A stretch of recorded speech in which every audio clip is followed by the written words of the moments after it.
Good evening Mahendra. हम चर्चा कर रहे थे कि किस प्रकार से हमें अपने आप को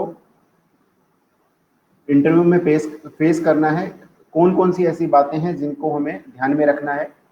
तो हमारे जो भी लास्ट सेशंस हैं उन्हीं को हम शामिल करते हुए आज कुछ तथ्यों पर बात करेंगे, कुछ फैक्ट्स पर बात करेंगे, क्योंकि सिचुएशनल प्रश्न भी जो है आरएएस के अंदर पूछे जाते हैं इंटरव्यू में पर्टिकुलर, और उसमें आपको एक पर्टिकुलर सिचुएशन में डाल दिया जाएगा। तो मैं उसके ऊपर बात करने वाला हूँ आज। आपसे ये कहा जाएगा कि कम्युनल टेंशन जो है हो रही है, दो ग्रुप आमने सामने हैं, या हिंदू मुसलमान झगड़ा है, या फिर हो सकता है जैसे कोविड-19 वाली सिचुएशन में आपको डेफिनेटली बहुत सारे प्रश्न पूछने वाले हैं इंटरव्यू बोर्ड के द्वारा, जिसमें आपसे पूछा जाएगा कि आप जो है एक एरिया में टेस्टिंग करवाना चाहते हो, कुछ पॉजिटिव लोग हैं उनको आप वहां से क्वारंटाइन करवाना चाहते हो, लेकिन लोग जो है आपका विरोध कर रहे हैं। किस प्रकार से आप जो है उनको वहां से ले जाएंगे। इसी प्रकार से किसी एरिया में मान लीजिए आपको सूचना मिलती है कि वहां पर गाय काटने की या इस प्रकार की अफवाह उड़ गई है, और दो जो समुदाय हैं उनके बीच में कम्युनल टेंशन जो है हो सकती है, या वो बिल्कुल जस्ट इस स्टेज पर है कि वो कभी भी फैल सकता है। तो आप किस प्रकार से नियंत्रण करेंगे, किस प्रकार से अफवाहों को फैलने से रोकेंगे। तो ज्यादातर जो आंसर्स होते हैं, तो मैं जनरल आंसर भी आपके साथ में डिस्कस करूंगा कि किस प्रकार से हम जनरल आंसर्स देंगे। इसके अलावा कुछ जो आंसर्स हैं हम आईपीसी और सीआरपीसी की मदद उसमें लेंगे। तो ज्यादातर साथियों को ये नहीं आता होगा लिटरली, जो पहले से किसी जॉब में है शायद वो इसका उत्तर दे पाए, लेकिन जो स्पेसिफिकली अगर पुलिस में या फिर एडमिनिस्ट्रेटिव सेवा में नहीं है तो वो इसका एक सटीक उत्तर शायद नहीं दे पाएंगे। तो मैं उस उत्तर को जो है कोशिश करूंगा कवर कर सकूं और आपको उस तरीके से बता सकूं कि कैसे आपको जो है इंटरव्यू में इस पर्टिकुलरली इस सवाल का जवाब। गुरुजी आप कहाँ से हो? ओके, मैं अलवर से हूँ कल्पेश। फिलहाल हम बात करने वाले हैं आरएएस इंटरव्यू के बारे में। लास्ट जो हमारे सेशंस थे उनके ऊपर हमने चर्चा की थी आरएएस के बारे में। कुछ मैं अपने बारे में बताना चाहूँगा जो नए लोग हैं, जैसा कि कल्पेश ने मेरे बारे में पूछा है। So Kalpesh, my name is Rudra Prakash Sharma, और मैं भी जो है आप ही की तरह एक एस्पिरेंट था कंपटीशन का। फिलहाल I have completed my at least competition life, I am done. मैंने जो है यूपीएससी तक भी जो है सारे दे लिए, तो वहाँ पर मैं ज़्यादा सक्सेस प्राप्त नहीं कर पाया। मुख्य परीक्षा मैंने 4 बार दी। नमस्कार तरुण। तो वो मैं नहीं कर पाया क्वालिफाई, लेकिन हाँ आरएएस में कुछ हद तक मैं जो है सफल रहा। आरएएस 2013 में मेरी 244वीं रैंक थी और आरएएस 2016 में 39वीं रैंक है। हम चर्चा कर रहे थे कि कौन कौन से ऐसे इंपॉर्टेंट पॉइंट्स हैं जो आरएएस इंटरव्यू के समय आपको ध्यान में रखने हैं। लास्ट जो मेरे सेशंस हैं उनके ऊपर मैं ये सब चीज़ों पर डिटेल में डिस्कस कर चुका हूँ। जस्ट 5 से 6 मिनट आपके मैं लूँगा और फिर से मैं आपसे वही बात कहूँगा जो मैंने लास्ट सेशंस में दोहराई है। मेरी प्रोफाइल यानी आपकी प्रोफाइल से संबंधित प्रश्न, मैं अगर इंटरव्यू की तैयारी करूँगा तो अपनी प्रोफाइल के ऊपर जोर दूंगा। तो आपकी जो भी प्रोफाइल है उसके ऊपर आप वर्कआउट करें। प्रोफाइल में क्या क्या चीज़ें आती हैं हम ऑलरेडी डिस्कस कर चुके हैं, एक बार थोड़ा सरसरी तौर पर उसको वापस से हम देखेंगे। इसके अलावा कुछ प्रश्न फैक्चुअल पूछे जाते हैं। फैक्चुअल जो प्रश्न हैं उनके उत्तर यस और नो में हो सकते हैं, और एक बात आप मानकर चले कि कॉन्फिडेंस से दिया गया नो ज्यादा बेहतर है। आपके एक नहीं, पटवारी की मैं तैयारी नहीं करवाता, लेकिन हाँ कल्पेश मैं एक बात जरूर बता सकता हूँ, आपकी कोई सी भी आप एग्जाम की तैयारी कर रहे हो, चाहे वो पटवारी हो, चाहे कॉन्स्टेबल्स हो, चाहे वो फर्स्ट ग्रेड हो, आरएएस हो, तैयारी का जो एटीट्यूड और माइंड सेट होता है वो सेम होता है ऑलमोस्ट, क्योंकि मैं खुद भी जो है कांस्टेबल रहा हूँ और मैंने भी उस तरीके की तैयारी की है। तो माइंड सेट तो एक ही चाहिए होता है किसी भी कंपटीशन के लिए। सो फिलहाल हम बात कर रहे हैं इंटरव्यू के लिए, और इंटरव्यू आपको भी कभी ना कभी देना होगा। वैसे ना राजस्थान में और किसी एग्जाम के लिए इंटरव्यू नहीं होते, सिर्फ आरएएस के लिए जो है, या फिर हायर लेवल पे जो आप इनिशियल स्टेट सर्विस जो होती है, इनिशियल स्टेज, उससे एक पोस्ट ऊपर के लिए जब आप जाते हो शायद उसके इंटरव्यूज होते हैं। सो फिलहाल हम इंटरव्यू की बात कर रहे हैं कि इंटरव्यू में हमें कौन कौन सी चीज़ों पर ध्यान में रखना है। हेलो निखिल। सो फैक्चुअल प्रश्न होंगे। फैक्चुअल प्रश्नों में मैंने आपसे पूर्व में भी कहा कि कॉन्फिडेंस के साथ में नो ज़्यादा बेहतर है, रेदर देन आप जो है पूरी कहानी बोल दो और उसमें कन्विक्शन ना हो। आरओ की वैकेंसी आने वाली है क्या? आई don't know about that. RO की पहली चीज तो आरओ होता क्या है, मैं इसका फुल फॉर्म नहीं समझ पाया कि आरओ क्या होता है। If you can elaborate that one. बाकी देखो वैकेंसी के बारे में, हाँ निखिल, मैं है ना कुछ क्लासेस अभी, ओके रेवेन्यू ऑफिसर, अच्छा रेवेन्यू ऑफिसर की डायरेक्ट पोस्ट आई हुई होगी, इसके बारे में महेंद्र मैं ज़्यादा नहीं जानता। और रेगुलर क्लास तो मेरी ऑलरेडी चल रही है निखिल, सुबह जो है 7:45 पे मैं जो है अभी ले रहा हूँ शॉर्ट कोर्स के अंदर राजस्थान की संस्कृति और राजस्थान की सभ्यता, वो जो है मैं क्लास में पढ़ाता हूँ। फिलहाल हम जो है इस टॉपिक के ऊपर डिस्कस कर लेते हैं कि जो मैं जिसके पर्पज से मैं यहाँ पर आया हूँ अभी। तो आरएस के जो प्लस कोर्स में, हाँ प्लस कोर्स में ही आर्ट्स एंड कल्चर जो टॉपिक है वो मैं पढ़ाता हूँ निखिल। तो मैंने अभी यही बात की। और एक और बात मैं बता दूं, केवल नो बोलने से ज्यादा बेहतर है आप यस में जवाब दें, लेकिन कॉन्फिडेंस के साथ में। तो 3 स्टेज होगी, एक आपने जवाब दिया, एक आपने नहीं दिया, और एक आपने कॉन्फिडेंस के साथ में जवाब दिया। तो जवाब आपने दिया लेकिन कॉन्फिडेंस नहीं था तो उसका कोई मायने नहीं है। नो आपने बोला, कॉन्फिडेंस आपके पास में था, तो थोड़ा सा पॉजिटिव है। लेकिन आपको आंसर आता है और आपने कॉन्फिडेंस के साथ में दिया है तो definitely you would get better marks. तो मैं इसको ऐसे देख लूं, ये है 50 पे, ये है 60 पे, और ये है 70 पे, ठीक है। तो बेटर है कि आप यस के साथ में ज्यादा तैयारी करें। 7:45 कल्पेश। नेक्स्ट है सिचुएशनल प्रश्न, आपको दिए जाएंगे, पर्टिकुलर सिचुएशन में डाला जाएगा। आज हम सिचुएशनल प्रश्नों के ऊपर ही डिस्कस करने वाले हैं। देन फंक्शनल प्रश्नों के ऊपर मैं कल भी चर्चा कर चुका हूं कि एक आरएएस अधिकारी के या आरपीएस अधिकारी के क्या क्या फंक्शंस होते हैं, और कुछ प्रश्न प्रेजेंस ऑफ माइंड पे पूछे जाते हैं, वो मैं अभी डिस्कस कर लेता हूं कि प्रेजेंस ऑफ माइंड पर कैसे प्रश्न पूछे जाते हैं। प्रेजेंस ऑफ माइंड पे जो है, जैसे काफी बार ये प्रश्न पूछा गया है कि आप अभी कितनी सीढ़ियां चढ़कर, क्योंकि फर्स्ट फ्लोर पे आपके इंटरव्यू होंगे, तो कितनी सीढ़ियां चढ़कर आए हैं, ठीक है। इसका कोई पर्टिकुलर जवाब नहीं है, और इसके जवाब देने से सही और गलत का जो है अंदाजा नहीं होता, या उस पर आपको मार्क्स नहीं दिए जाते। हो सकता है उसमें 12 सीढ़ी हो, 13 हो, 14 हो, तो आपको एग्जैक्ट सीढ़ियां नहीं बतानी। तो कई लोग जो है इसका उत्तर जो देते हैं ना, वो ये कहते हैं कि सर मैं उतनी सीढ़ियां चढ़ के आया हूँ जितनी मैं उतर के जाऊंगा। और उसके जवाब में कई बार क्या होता है कि इंटरव्यू को लगता है कि यार ये अगर इसने कन्विक्शन के साथ में जवाब दिया है तो वो उनको अच्छे मार्क्स दे भी सकते हैं, नहीं भी दे सकते हैं, क्योंकि आजकल इनका उत्तर सब जगह अवेलेबल है। लेकिन ये खुद की प्रेजेंस ऑफ माइंड के ऊपर है कि आप उस वक्त किस तरीके से उसको डील करते हो। उसका उद्देश्य ये नहीं है कि आपसे फैक्ट मालूम करने हो, वो उनका उद्देश्य है कि किस प्रकार से किसी सिचुएशन से डील कर सकता है, कितना विटी है, और कितना हाजिर जवाब वो बंदा है। क्योंकि हाजिर जवाब जो होते हैं ना, वो सिचुएशन को डील कर सकते हैं। पब्लिक को डील करना बड़ा टफ काम है, और प्रशासनिक अधिकारी का मेन जो कार्य होता है वो है पब्लिक डीलिंग। तो प्रेजेंस ऑफ माइंड बड़ी आवश्यक है कि आप इमीडिएटली क्या रिएक्ट करते हो। तो मैं जो है, अगर मैं इसकी जगह उत्तर देता तो मैं इस तरीके से दे सकता था कि सर सॉरी सर, अभी तो मैं गिन के नहीं आया, लेकिन नेक्स्ट टाइम जब मेरा सिलेक्शन हो जाएगा तो मैं मिठाई देने आऊंगा, तो मैं गिन के आऊंगा। तो ये that's depend on how you respond, how you give answers. Okay sir, तुम मॉर्निंग में मिलते हैं, ये क्लास मेरे लिए नहीं है, bye. Okay that's okay, good night Kalpesh. So presence of mind के क्वेश्चन कुछ इस प्रकार से होते हैं, जो आपके ऊपर डिपेंड है कि किस तरीके से आप देते हो। लेकिन जो भी आंसर आप देना खुलकर दे, और बिल्कुल बिना चिंता के और विद कॉन्फिडेंस।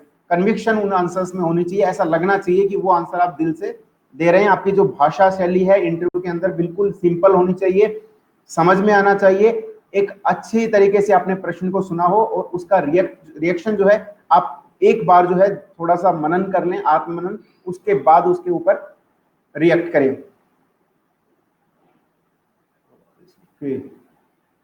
तो हम लास्ट जो बात कर रहे थे कि आरएएस के इंटरव्यू में एक आपको जो है नाम से संबंधित प्रश्न जो है आपसे एक्चुअली इंट्रोडक्शन उसमें पूछा जाता है कि इंट्रोड्यूस योरसेल्फ। सो आप बता सकते हो कि साहब मेरा जो है नाम XYZ है और मैं इस जिले से बिलोंग करता हूँ, मैंने एजुकेशन में ये किया हुआ है, मेरे फादर ये जॉब करते हैं और मेरी फैमिली में इतने सदस्य हैं। तो आप जब नाम बताते हैं तो वो नाम नॉर्मली जो बायोडेटा फॉर्म अंदर जाता है उसके अंदर नाम वगैरह होता नहीं है, लेकिन फिर भी अगर उन्होंने इंट्रोडक्शन पूछा है देन वो आपके नाम का मतलब पूछ सकते हैं।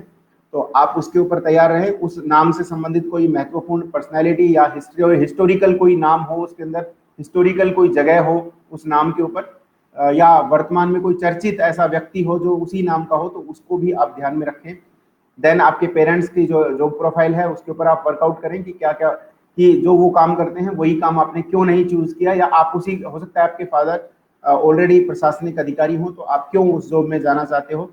देन आपकी स्कूलिंग के ऊपर, आपके इन सब के ऊपर हम ऑलरेडी डिस्कस कर चुके हैं, फिर भी मैं जस्ट एक बार सरसरी तौर पर रिपीट कर रहा हूँ। स्कूलिंग के ऊपर आपको पता होना चाहिए कौन सी जगह पर आपका स्कूल है, कौन से बोर्ड से आप पास आउट हो, कौन कौन उसके चेयरमैन है। इसी प्रकार से आपको कॉलेज के बारे में पता होना चाहिए। देन आपके सब्जेक्ट्स क्या क्या रहे हैं स्कूल के अंदर, उनके ऊपर आप ध्यान रखें। आपने सब्जेक्ट अगर बदले हैं, स्कूल से कॉलेज में बदले हैं या कॉलेज से पीजी में बदले हैं, तो उसका क्या कारण है। और जब सब्जेक्ट की मैं बात करता हूं तो एक बेसिक चीज आपको अपने सब्जेक्ट्स के बारे में आनी चाहिए। इतना वो एक्सपेक्ट करते हैं कि आपने अगर पीजी किया हुआ है तो आप एटलीस्ट 10th लेवल तक का तो बता ही पाए। अगर आपने आईआईटी से बीटेक किया है या आप नॉर्मल इंजीनियरिंग कॉलेज से भी बीटेक हो, तो आपको एटलीस्ट बेसिक जो लॉज हैं केमिस्ट्री, हमें क्वेश्चन इंग्लिश में पूछा जाए तो हमारे द्वारा आंसर हिंदी में दिया जा सकता है क्या। हाँ तरुण, बिल्कुल आपके द्वारा दिया जा सकता है। अगर आप इंग्लिश में आंसर दे सकते हो then it is great, otherwise आप हिंदी में भी आंसर दे सकते हो। वो आपके ऊपर डिपेंड करता है कि एक तो आपसे वो उसके अंदर बायोडेटा फॉर्म में ऊपर ऊपर लिखा रहता है कि आप इंटरव्यू कौन सी भाषा में देना पसंद करेंगे, तो वहां पर लिखवाया जाता है आपसे बकायदा, उसी के अकॉर्डिंग वो प्रश्न भी पूछते हैं। जैसे मैंने इंग्लिश लिखा था लेकिन फिर भी मेरे से प्रश्न जो पूछे गए थे वो हिंदी में ही पूछे गए थे, तो नॉर्मली वो हिंदी में ही पूछेंगे। लेकिन जैसे सब्जेक्ट हमने इंग्लिश में पढ़ा है तो उसके आंसर हम इंग्लिश में ही बोल पाएंगे, तो वो आप आंसर इंग्लिश में बोल सकते हो। अगर उन्होंने हिंदी में पूछा है तो कोशिश करें कि हिंदी में दे, अगर इंग्लिश में पूछा है तो इंग्लिश में देने की कोशिश करें। लेकिन अगर मान लो आपको इंग्लिश नहीं आती है या आप उतने कंफर्टेबल नहीं हो, आपको लगता है कि मैं हिंदी में ज्यादा बेहतर तरीके से उस चीज को बता सकता हूं, तो आप बिल्कुल हिंदी में भी उसका जवाब दे सकते हो। देन आप जो छात्र जो इंजीनियरिंग जिन्होंने किया है, बीटेक जिन्होंने किया है, तो कईयों को ऐसा लगता होगा कि वो उनसे, क्योंकि ये सवाल जरूर पूछेंगे कि आप बीटेक आपने किया है तो आप यहाँ क्यों आना चाहते हो, प्रशासनिक फील्ड में आप क्यों ना आना चाहते हो, इंजीनियरिंग फील्ड में आप क्यों नहीं गए। तो पहली बात तो ऐसे प्रश्न अब कम हो गए हैं क्योंकि संख्या ज्यादा हो गई है। आप हो सकता है बीटेक हो, लोग बाग तो आईआईटीएंस होते हैं, लोग बाग जो है एम्स से आपको मिलेंगे जो जिन्होंने एमबीबीएस किया हो, और इसके अलावा आपको आईएम से ऐसे लोग मिल जाएंगे जिन्होंने एमबीए किया हो। तो देश के जो टॉप एजुकेशनल इंस्टीट्यूशन है वहां से भी अब लोग बाग तैयारी करते हैं। तो हमारे साथ भी बहुत सारे ऐसे साथी हैं जो आईआईटी से हैं। तो आपसे आप हेलो संजय, तो ऐसा कोई खास दिक्कत आपको आने वाली नहीं है। फिर भी आप ये कह सकते हो कि सर मेरे पास टेक्निकल जो है एजुकेशन रही और उसका रीजन ये था कि मुझे साइंस मैथ्स पसंद थी, तो मैंने इंजीनियरिंग को अपना जो है फील्ड चुना, लेकिन मुझे करनी हमेशा प्रशासनिक सेवा थी और मुझे ऐसा लगता है कि इंजीनियरिंग फील्ड से होने के कारण मुझे इसका ज़्यादा लाभ है। मैं टेक्निकल ग्राउंड से हूँ तो अपने स्टाफ को जो है अब आज का ज़माना ऑलरेडी टेक्निक्स का है, तो जो स्टाफ है मेरा ऑलरेडी उसको मैं साथ लेकर चल सकता हूँ। टेक्निकल जो समस्याएं आने वाली हैं उनको मैं अच्छे से डील कर सकता हूँ। देन आपके कोई एक्स्ट्रा करिकुलर एक्टिविटीज़ हैं उनके ऊपर आप वर्कआउट करें।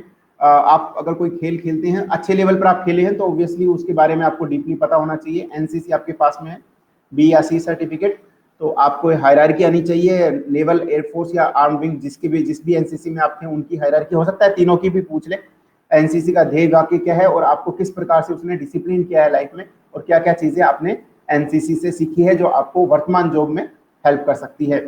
देन आपकी हॉबीज क्या है, इंटरेस्ट का एरिया क्या है, या फिर अन्य कोई आपने प्रोफिशिएंसी हासिल की हुई है, डांसिंग, सिंगिंग, तो उनके बारे में भी जो है आपसे पूछेंगे। हॉबीज नॉर्मली वो एक कॉलम आता है आपके बायोडेटा फॉर्म के अंदर, तो वहां आपको भरनी होती है कि आपकी हॉबी क्या है।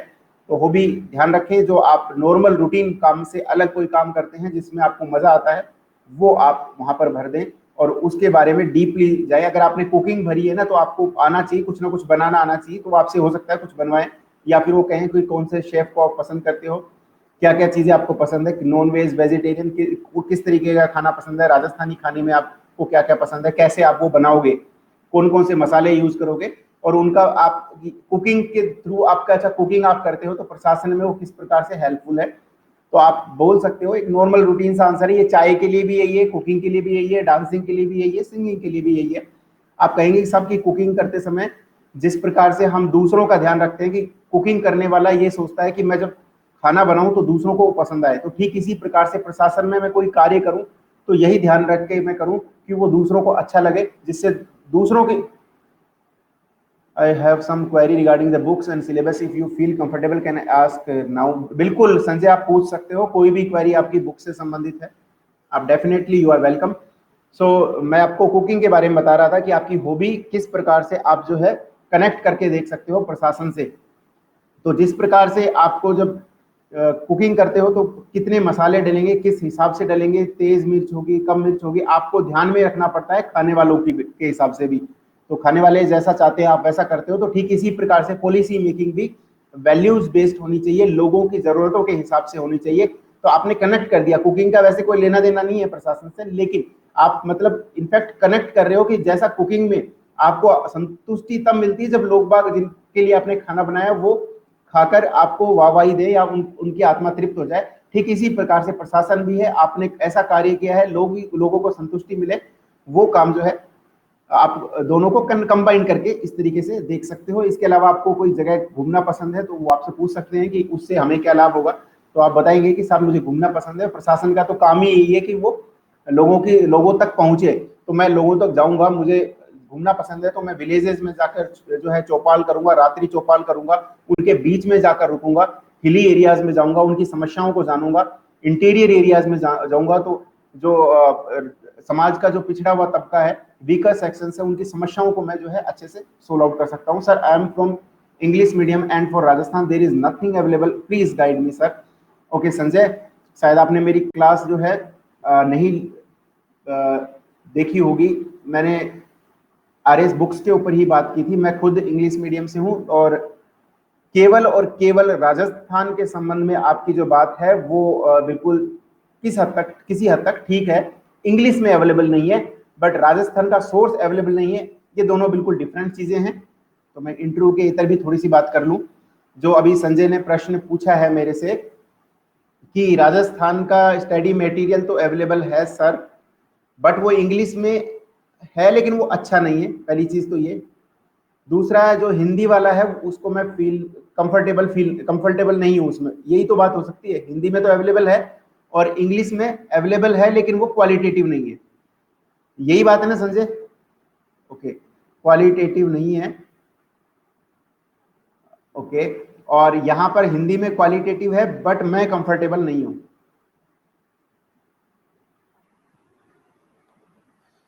अब देखो, एक इसमें भी दो बातें सामने आती हैं कि आपको एग्जाम डिस्क्रिप्टिव टाइप देना है या ऑब्जेक्टिव टाइप देना है। जैसे आरएस प्री भी देना है, आरएस मेंस देना है, और डिस्क्रिप्टिव आरएस मेंस वाला हो गया। तो ऑब्जेक्टिव टाइप में तो कोई फर्क ही नहीं पड़ता कि वो ऑब्जेक्टिव टाइप में आपने हिंदी में पढ़ा है, इंग्लिश में पढ़ा है, आपने पढ़ा है वो ज्यादा मैटर करता है।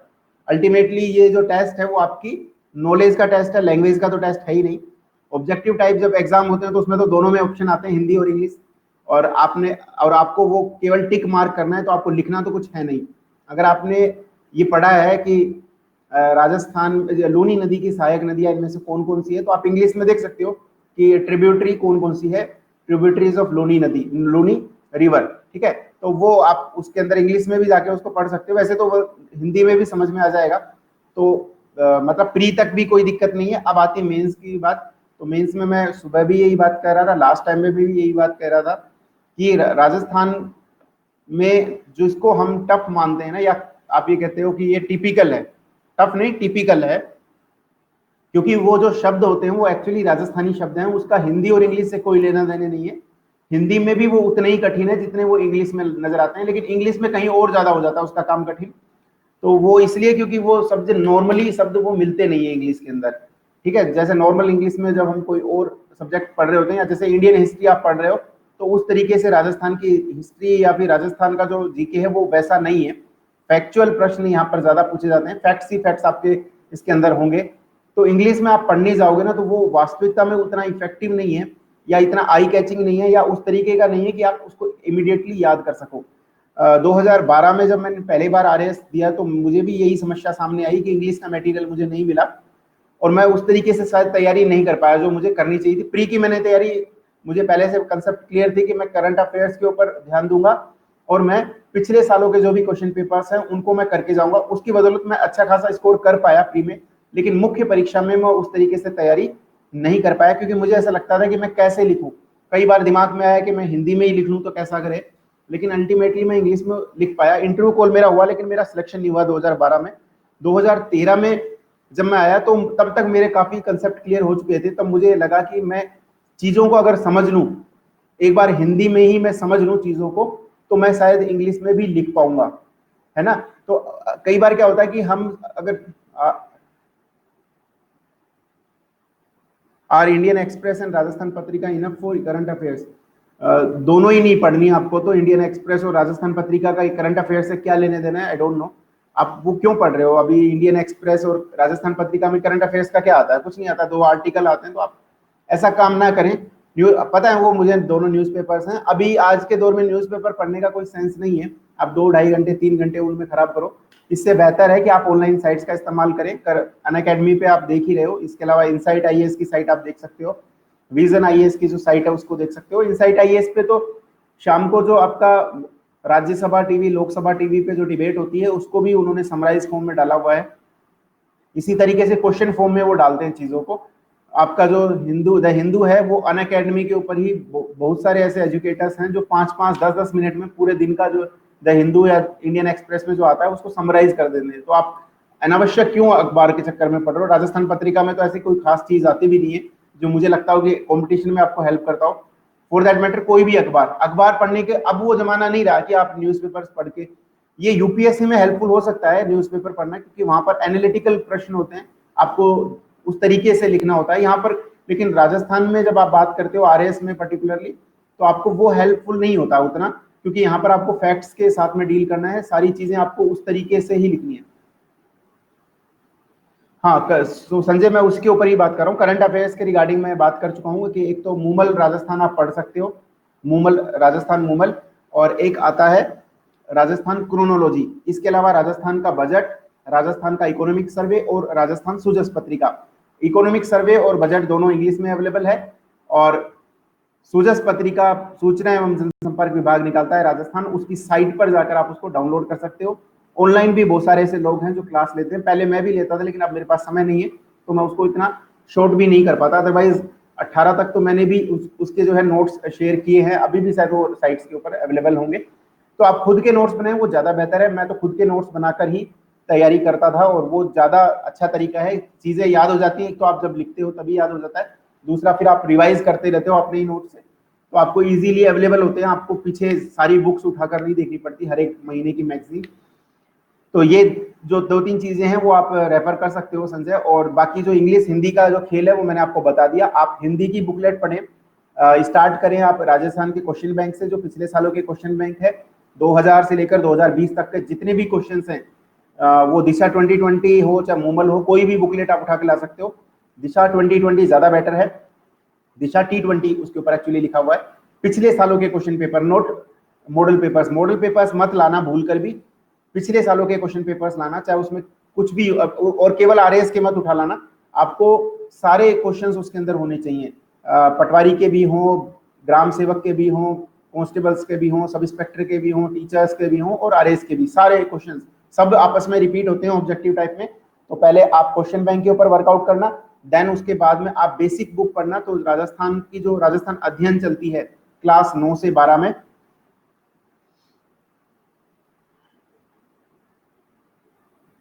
राजस्थान अध्ययन करके क्लास 9 से 12 में वो चलती है, उसको आप पढ़ लें।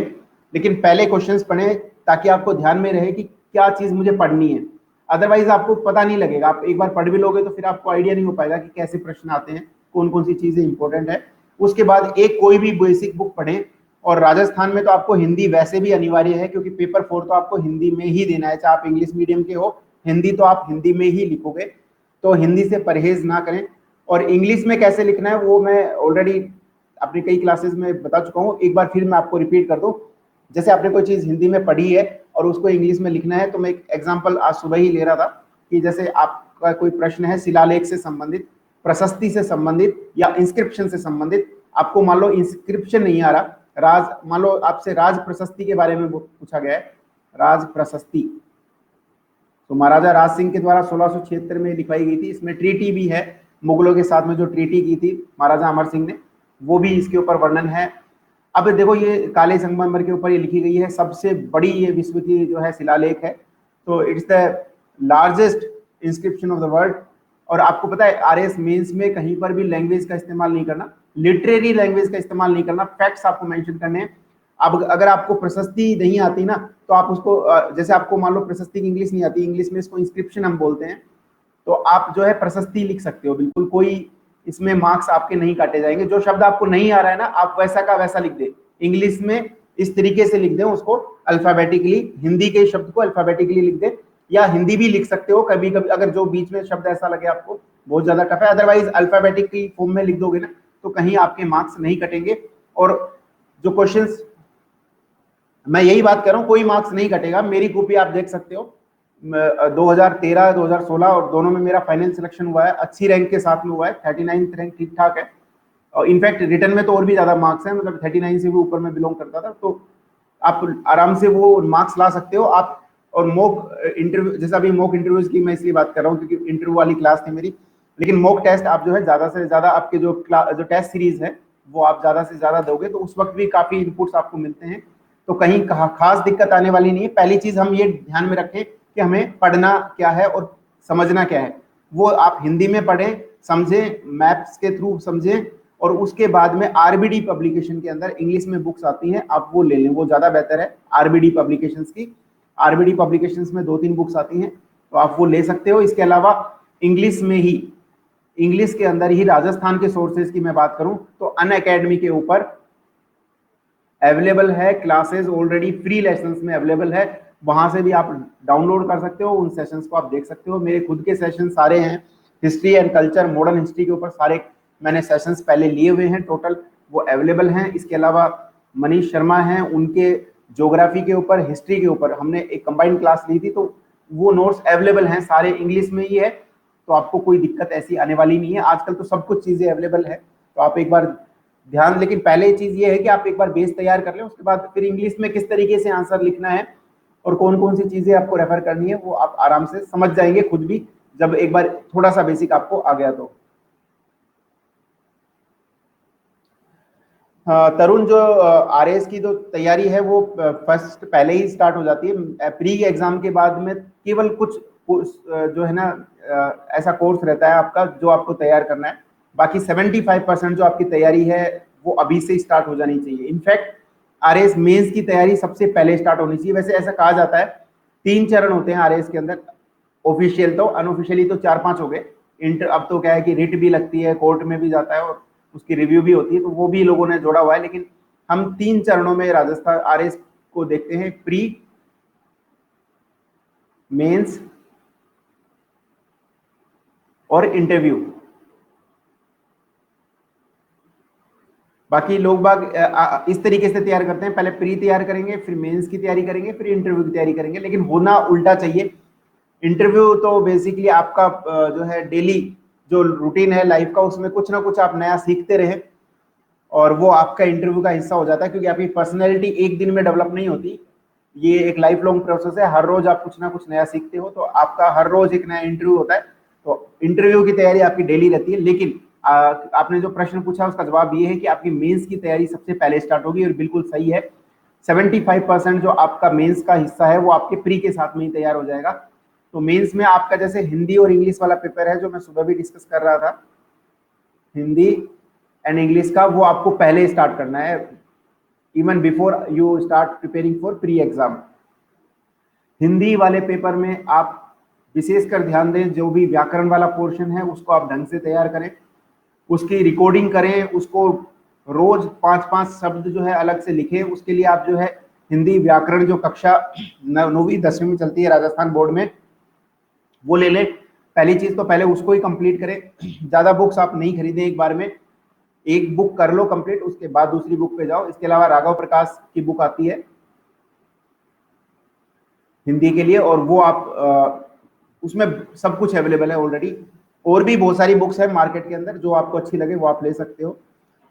क्लासेस चलती है ऑनलाइन लोगों की, वो आप देख सकते हो। बाकी बेस्ट ये है कि खुद से तैयारी करो तो अच्छा है। उसके बाद आपको जो भी थोड़ी सी भी हेल्प, क्योंकि ना एक बार आप अपने रास्ते पे चल पड़े, फिर थोड़ा सा भी कोई पुश कर देगा तो वो आपके लिए हेल्पफुल है, रेदर देन कोई आपको कंधे पे बैठा के दे जाए।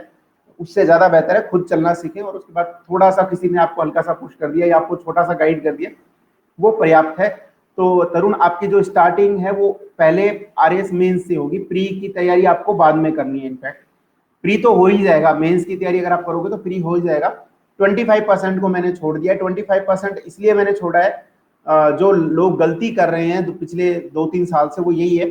सपोज मैं ये मान के चलूँ 2018 वालों का भी इंटरव्यू चल रहे हैं, हो सकता है आप में से कोई इंटरव्यू दे रहा हो, तो मेरा आज क्लास का सेशन भी वही है, तो वो दोनों चीजें मैं कवर करूंगा। इंटरव्यू के लिए भी अभी बात करूंगा मैं। तो 2018 का जिन्होंने मेंस दिया है, अगर उन्होंने 2016 के हिसाब से तैयारी की होती तो उन्होंने मैथ्स का पोर्शन पढ़ा हुआ होगा। मैथ्स का जो पेपर सेकंड के अंदर 1/3 जो है उसका वेटेज था 67 मार्क्स का लगभग, और वो पूरा का पूरा उड़ गया, तो वो किसी काम ही नहीं आया। जो मैथ्स आपने पढ़ी 2016 में, तो अनावश्यक आपने पढ़ी वो, और लोगों ने किया जो बेसिक कोर्स कर रहे थे जिस भी कोचिंग ऑफलाइन कोचिंग में, तो उन्होंने यही किया। वो जो रिडंडेंट पार्ट था मैथ्स वाला वो उन्होंने तैयार किया, और वो जो स्ट्रॉन्ग थे वो स्ट्रॉन्ग ही रहे मैथ्स के अंदर, उनको कोई दिक्कत नहीं, और जो वीक थे ना वो ठीक से सीख भी नहीं पाए और अपना समय भी खराब कर गए।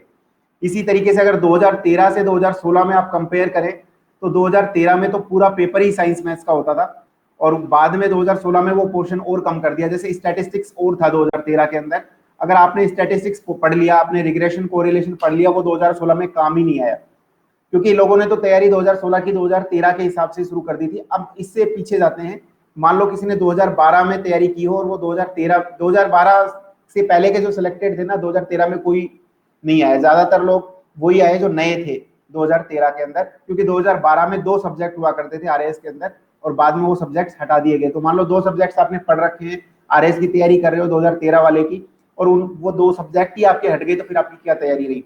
तो इसलिए मैंने 25% पोर्शन को छोड़ा है कि वो बिल्कुल नया होगा। और राजस्थान में खासकर जो है ना, एग्जाम खिसकता ही खिसकता है। जब आपका नोटिफिकेशन आता है ना, नोटिफिकेशन से फाइनल एग्जाम के बीच में तकरीबन आपको 9 महीने से लेकर 12 महीने का समय मिलता है, और ये जो 25% है ये आप आराम से कवर कर सकते हो। बिल्कुल छोटे छोटे टॉपिक आएंगे और सोर्सेज पूरे मार्केट में अवेलेबल होंगे, और आपने अगर 75% अपना कोर्स किया हुआ है अच्छे से, तो 25% पे ही आपको थोड़ा सा ध्यान देना है, और वो आप आराम से कवर कर पाओगे। आई होप तरुण, मैं जो कह रहा हूँ वो आप समझ पा रहे होंगे। तो आपको केवल उसी पोर्शन के ऊपर ध्यान में देना है जो अभी बिल्कुल जनरल है, जो हर बार आता है, ठीक है। जैसे 75% जो कोर्स है वो ये है, आपका जो इंडियन करंट अफेयर्स है, राजस्थान करंट अफेयर्स है, हिंदी है, इंग्लिश है। हिंदी और इंग्लिश के बारे में मैं बता दूं कि जो हिंदी वाला पेपर है, क्योंकि हम हिंदी भाषी हैं, अगर वो हट जाएगा ना तो आंदोलन हो जाएगा यहाँ पर, इसलिए वो नहीं हटने वाला है। तो हिंदी का पहले जो है एक अलग से पेपर होता था, अब उन्होंने हिंदी और इंग्लिश को कंबाइन कर दिया है। तो जिनकी इंग्लिश कमजोर है वो न्यूज़पेपर पढ़ सकते हैं, उनके लिए मैं जरूर न्यूज़पेपर को रेफर करवाऊंगा कि आप इंडियन एक्सप्रेस या द हिंदू न्यूज़पेपर पढ़ें। जो जिनकी इंग्लिश कमजोर है वो भी केवल इंग्लिश के लिए, और वो आज से शुरुआत करें तभी वो डेवलप होगी। अदरवाइज कई लोग, अब मेंस का पैटर्न चेंज नहीं होगा ना, हर बार हो रहा है तरुण, 13 में हुआ, 16 में हुआ, 18 में हुआ, नो वन कैन गारंटी। लेकिन एक एक्चुअली में कमेटी बैठी थी जिसने ये कहा था कि हर साल मेंस का सिलेबस चेंज होना चाहिए, और ये चेंज कर भी रहे हैं। तो मैं ये मान के चलता हूं 2018 में भी चेंज होगा। सॉरी 2021 में, 2018 में तो चेंज हुआ ही था, 2021 में भी चेंज होगा। जब 2018 में चेंज हुआ, 16 में चेंज हुआ, 13 में चेंज हुआ, तो हम उसी को आधार मानकर ये कह सकते हैं 2021 में भी चेंज होगा। तो जिनकी इंग्लिश कमजोर है वो तरुण, सॉरी संजय, हमने अभी यही बात की, आप हिंदी से स्टार्ट करें, हिंदी से स्टार्ट करें। हिंदी के मैंने दोनों सोर्स आपको लिखवाए हैं, हिंदी व्याकरण, राजस्थान की हिंदी व्याकरण। लोग गलती करते हैं, और मैं गारंटी देता हूं, 100% गारंटी, मतलब मैं अपनी प्रतिभूति देने को तैयार हूं आपको, कि आपका सबका सिलेक्शन होगा अगर आप फॉलो करोगे तो। हिंदी एक ऐसा पेपर है जो टाइम लेता है। व्याकरण आपको 1-2 दिन में याद नहीं होती, आपकी जो वर्तनी की अशुद्धि है वो ऐसे अच्छी नहीं होगी जब तक आप उसके ऊपर वर्कआउट नहीं करोगे। डेली आप ये डिसाइड कर लें कि 1 से 1.5 घंटा मुझे हिंदी में देना है, केवल 1.5 घंटा अपनी लाइफ में से निकाल दें पर डे का, और ये आपका सिलेक्शन करवा देगा। केवल 1.5 घंटा, आप 1.5 घंटे में से भी 1 घंटा ही आपको लिखना है। 30 मिनट जो है आपको केवल रिवाइज करना है, पिछले दिन जो लिखा उसको रिवाइज करो, अगले दिन पढ़ो जो पिछले दिन, और डेली यही करना है। तीसरे दिन आओ तो पिछले 2 दिन का रिवाइज करो, और आज नए शब्द लिखो। 5 करके आप चलोगे ना, धीरे धीरे रे मना धीरे सब कुछ होए, माली सिंचे सो घड़ा ऋतु आए फल होए। तो धीरे धीरे चीजें अगर आप करोगे तो आप अपने लक्ष्य तक भी पहुंच पाओगे। लेकिन ये सब आपको करना पड़ेगा। सूर समर करनी करही कहीं ना जना वही आपू, विद्यमान रन पाई रिपू कायर कथई प्रतापू। यानी कि जो योद्धा होते हैं वो युद्ध करते हैं, कहते नहीं है। कहना सिर्फ खुद से है, दूसरे से नहीं कहना है। मोर देन सफिशिएंट है तरुण, राघव प्रकाश की बुक होती ही नहीं है। पहली बात तो इतने साल मैंने तैयारी की, मुझे भी सारे तो इस शब्द कभी याद नहीं हो पाए। हाँ, लेकिन मेजोरिटी ऑफ जो वर्ड्स थे वो मैंने याद करने का प्रयास किया और कुछ हद तक मैं सफल भी हो पाया उनमें, क्योंकि मैंने बताया आपको, मैंने खुद की रिकॉर्डिंग की, ऑडियो रिकॉर्डिंग की, उनको खुद की ऑडियो रिकॉर्डिंग को मैं डबल, कभी कभी 2.5 की स्पीड पर भी सुनता था। तो मैं रिवाइज कर लेता था एक बार में पूरे दिन, हर दूसरे तीसरे दिन जो है मैं इनको रिवाइज कर लेता था सुनकर। और जब एग्जाम नजदीक आए तो फिर मैंने स्पेशली इन्हीं को ही ध्यान में रखा। एग्जाम के टाइम पे फिर मैं बार बार वही 1857 की क्रांति और कल्चर हिस्ट्री उनको उठाकर नहीं देखता, क्योंकि वो एक बार आपने पढ़ा हुआ है ना, तो आप जनरलाइज तरीके से आंसर लिख सकते हो, ज्यादा अंतर नहीं पड़ता है। 10 जो ज्यादा हमारे लिए इम्पैक्टफुल होता है ना, वो 2 मार्क्स वाले प्रश्न और 5 मार्क्स वाले प्रश्न होते हैं। उनको आप जो है करंट अफेयर्स अगर आप तैयारी की हुई है, यदि आप राजस्थान जब पढ़ते हो तो राजस्थान को जब पढ़ते समय ही, जब अभी आप प्री की तैयारी करोगे तो पढ़ते समय ही आपको आइडेंटिफाई करना है कुछ क्वेश्चंस को कि यार ये क्वेश्चन मेंस में पूछा जाएगा तो मैं कैसे आंसर दूंगा। जो भी चीज आप पढ़े ना, तो आप ये सोचें कि यार मैं 15 वर्ड में इसके बारे में क्या बोल पाऊंगा। और हम गलती ये करते हैं कि जब हम लिखना शुरू करते हैं ना एक टॉपिक के बारे में, तो उसके बारे में लिखते ही चले जाते हैं, मतलब 3-3, 4-4, 5-5 पेज भर देते हैं, और रियलिटी में इतना स्पेस ही नहीं होता। 100 वर्ड वाले में भी आपको एक पेज मिलता है, 100 वर्ड आपके कब पूरे हो जाते हैं आपको पता भी नहीं लगेगा। तो आप ये मान के चलें, जो भी टॉपिक आप पढ़ रहे हो ना, तो आपको ये ध्यान में रहे यार 15 वर्ड में मेरे को क्या याद हुआ इसके बारे में। फॉरगेट अबाउट 50 वर्ड्स, 100 वर्ड्स, केवल 15 शब्दों में। जैसे आपको कोई चीज आए ना कि भाई कोई इशू, कोई भी इशू, मान लो कोविड-19 इशू है। अब कोविड-19 पे आप जो है ना 15 वर्ड में आप अगर मान लो ये कोविड-19 आ गया आपका, तो आपको क्या लिखना है, कोरोना वायरस डिजीज 2019, ठीक है। फिर उसके बाद आप starting from the Beijing China, जो भी जहां से भी इसकी ब्रीफ हिस्ट्री हुई हो, ठीक है। इसके जो है अभी कितना जो है इसका संक्रमण का लेवल है, कितनी कंट्रीज को इसने इफेक्ट किया है, तो आप उसको ब्रीफ में लिख सकते हो 5-7। और आपके वर्ड काउंट करते हैं मेनली, क्योंकि वहां पर आपको कहीं पे लिटरेरी फॉर्म में नहीं लिखना पड़ता। आरएस के अंदर, आरएस मुख्य परीक्षा में अगर आप 15 वर्ड में लिख दोगे ना कि कोविड-19 disease was started in 2019 from the Chinese city, और तो फिर वहां पर फिर आपकी दिक्कत शुरू हो जाएगी, ठीक है। और वहां अगर, क्योंकि आपका आधे शब्द तो वो ले चुका है, वो जो काम का भी नहीं था, तो आप केवल पॉइंट टू पॉइंट जो है इसमें मेंशन करें। तो कोई भी टॉपिक आप पढ़ें तो 15 वर्ड उसके बारे में आपको पता होना चाहिए, हर एक टॉपिक के बारे में। अगर वो 15 वर्ड के लायक नहीं है तो आप इतना अज्यूम कर सकते हो कि उस पर प्रश्न भी नहीं आएगा। लेकिन ये भी सत्य है कि राजस्थान में, जैसे 2 मार्क्स में ये प्रश्न आया हुआ है कि राजस्थान की लिटरेसी रेट क्या है, 2016 में हमारे टाइम पे था कि राजस्थान की लिटरेसी रेट क्या है। केवल 2 मार्क्स में यही प्रश्न था, तो आप वो आराम से उसको बता सकते थे। और इसी तरीके से जो है राजस्थान में लूनी नदी की सहायक नदी क्या है, 4 वर्ड में आपको आंसर लिखना है। उसको 15 में कन्वर्ट नहीं कर रहा है कि लूनी नदी की सहायक नदियां निम्न नदियां हैं, ऐसा नहीं लिखना है। 4 नदियां डायरेक्ट लिखो, खत्म। ये राजस्थान में ये थोड़ा सा फायदा है। आईएएस मेंस में थोड़ा डिफरेंट लेवल होता है, वहां पर आपको एनालाइज करना पड़ता है। पहले तो क्वेश्चन ही वो इतना एनालिटिकल होता है, उसके अनुसार फिर आपको आंसर देना पड़ता है। तो राजस्थान में पहले तो आप अपना सिलेबस कवर करके रखें। 25% जो सिलेबस जो हर बार बदलता है उसको छोड़ दे, वो इतना सा ही होता है कि आप आराम से उसको कवर कर सकते हो, 3 महीने में भी आराम से कवर कर सकते हो। कोई भी अच्छी सी टेस्ट सीरीज आप ज्वाइन कर सकते हो। जब भी आपका एग्जाम नजदीक है वहां पर टेस्ट सीरीज ज्वाइन करो, ज्यादा से ज्यादा चेकिंग करवाओ, अपनी कमियों के ऊपर वर्कआउट करो। सो ये कुछ चीजें हैं जिसके द्वारा आप अपने आपको थोड़ा सा मजबूत कर सकते हो। So now we can proceed on how to face interview. Interview के ऊपर हम चर्चा कर रहे थे।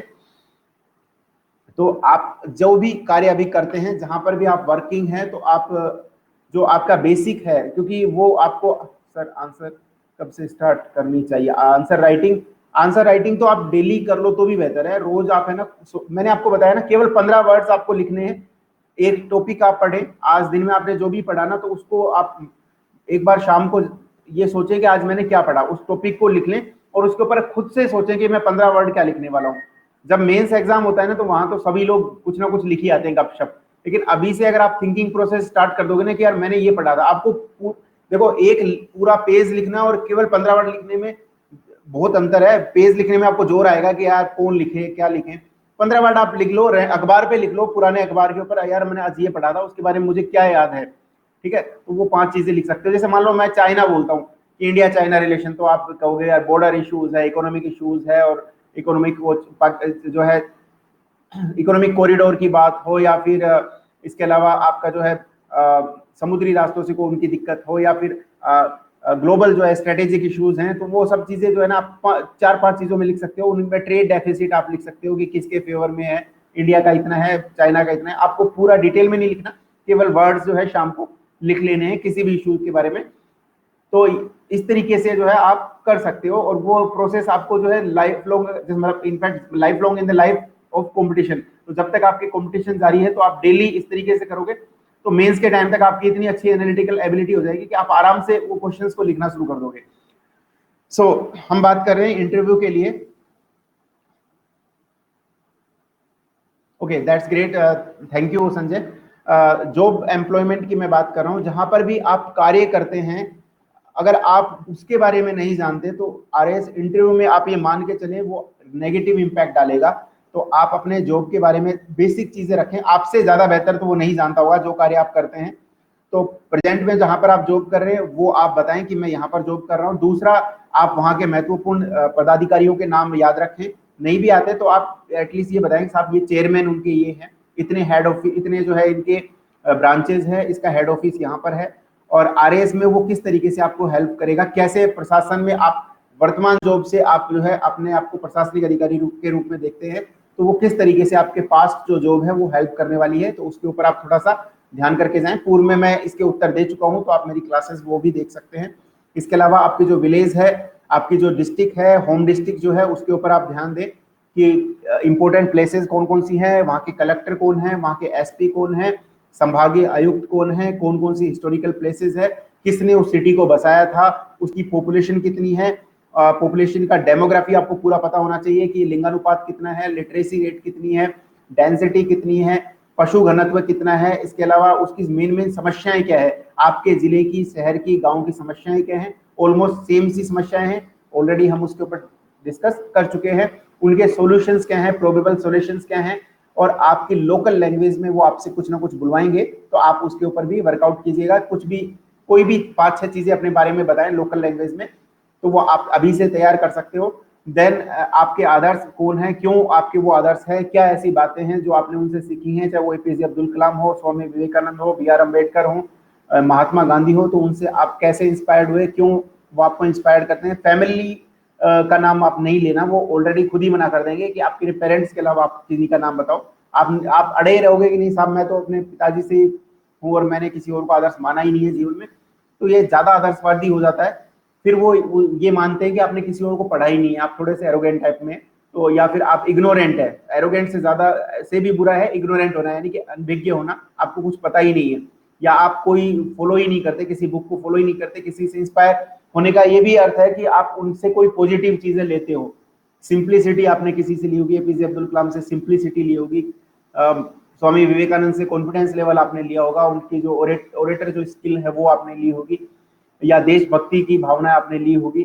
गरीबों के लिए कुछ काम करना है, ये बी.आर. अम्बेडकर से आपने सीखा होगा। डाउन ट्रोडन लोगों को भी उनका अधिकार जो है दिलाना, वो, या महात्मा गांधी के जो है सिंप्लिसिटी है, महात्मा गांधी जी का जो जीवन है अपने आप में, या जो उन्होंने अहिंसा का जो दिया है, या सत्याग्रह का जो कंसेप्ट दिया है, वो किस प्रकार से हेल्पफुल है। ये सब चीजें जो है ना वर्तमान में भी अभी भी प्रासंगिक है, तो आप उसके ऊपर भी ध्यान दें।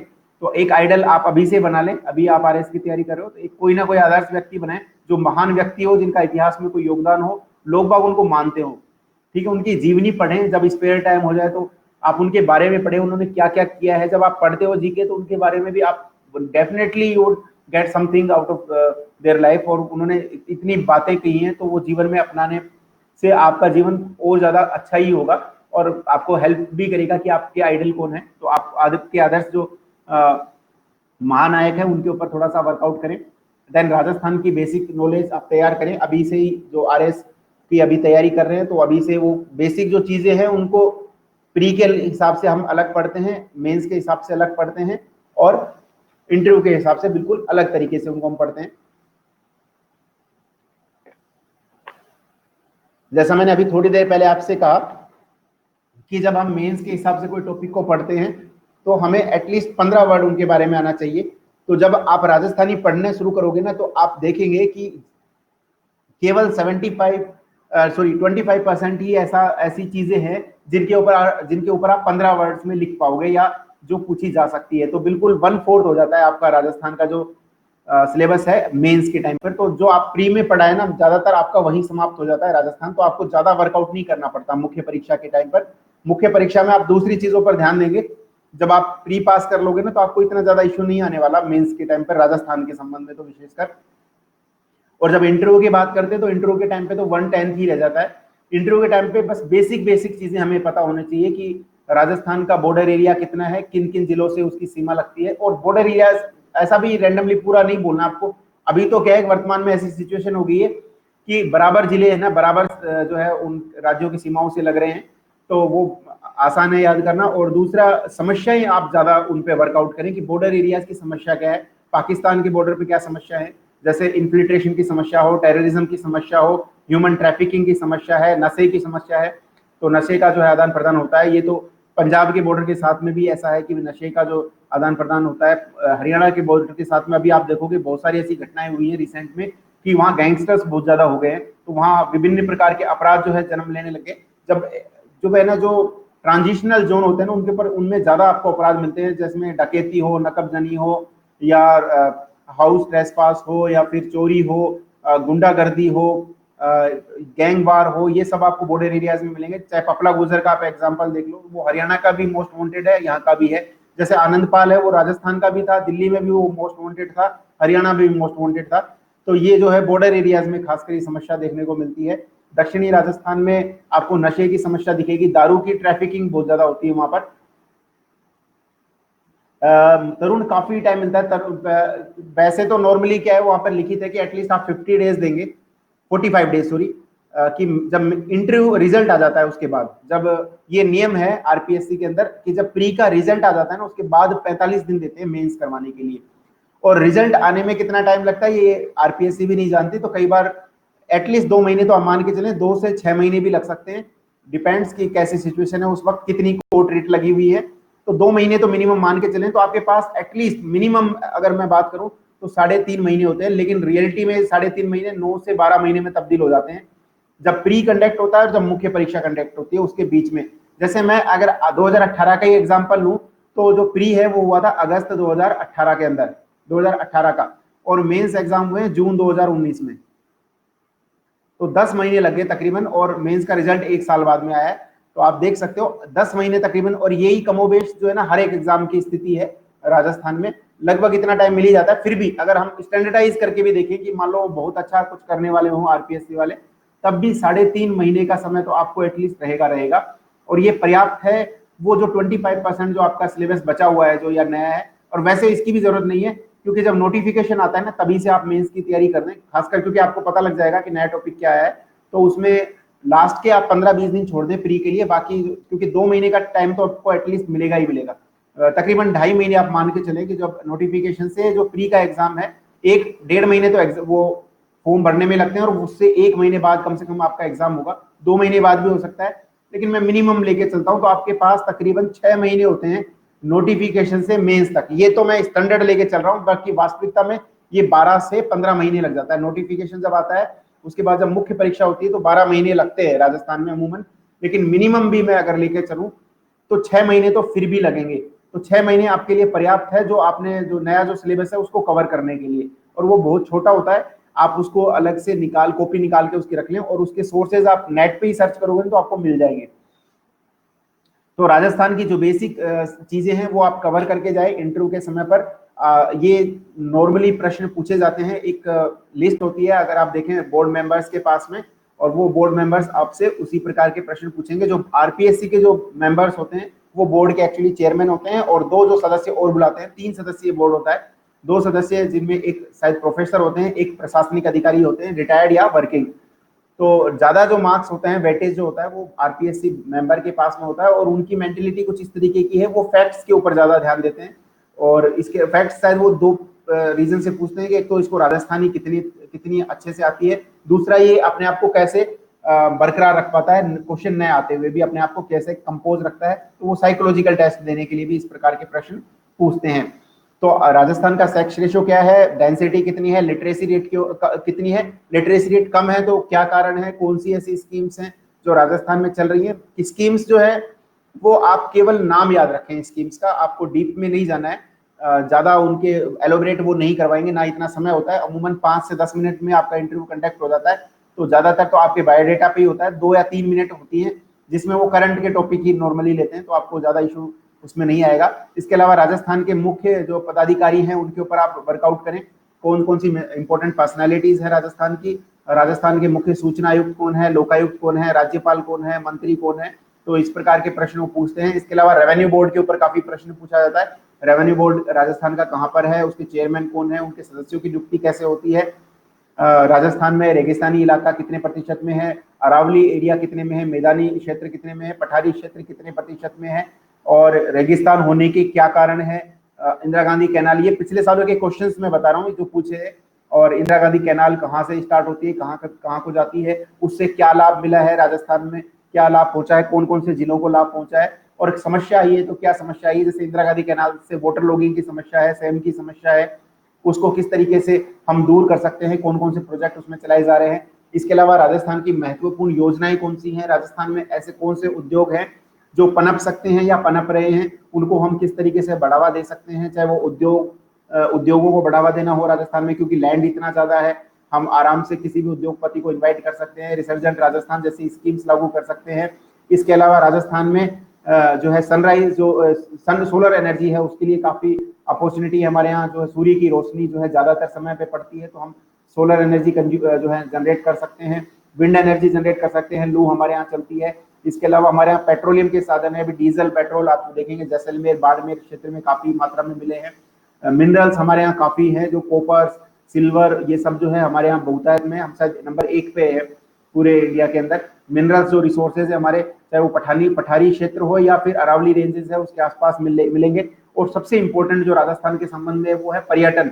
राजस्थान में हर एक स्थल जो है वो पर्यटन की दृष्टि से महत्वपूर्ण है, तो पर्यटन को बड़ा हम प्रमोट कर सकते हैं। इसके लिए टूरिस्ट सर्किट हम बना सकते हैं, अभी जैसे बालाजी सर्किट बने, कृष्ण सर्किट बने, यानी कृष्ण जी के जो भी मंदिर हैं पूरे राजस्थान में उनको कनेक्ट किया, उनके बीच में सेवाएं चलाई, देवस्थान विभाग के द्वारा ऐसा किया जा रहा है। और इसके ऐसे ही जो है राजस्थान में महत्वपूर्ण किले हैं, यूनेस्को साइट से 6 तो किले हमारे यूनेस्को की साइट में ही शामिल है, हमारी हेरिटेज सिटी है जयपुर, तो इतनी सारी चीजें हैं तो इनको हम प्रमोट कर सकते हैं। ये सारे ऐसी चीजें हैं जो आप बोर्ड में भी उनको बता सकते हो, बिल्कुल डिट्टो उसी तरीके से जैसे मैं आपसे बात कर रहा हूँ।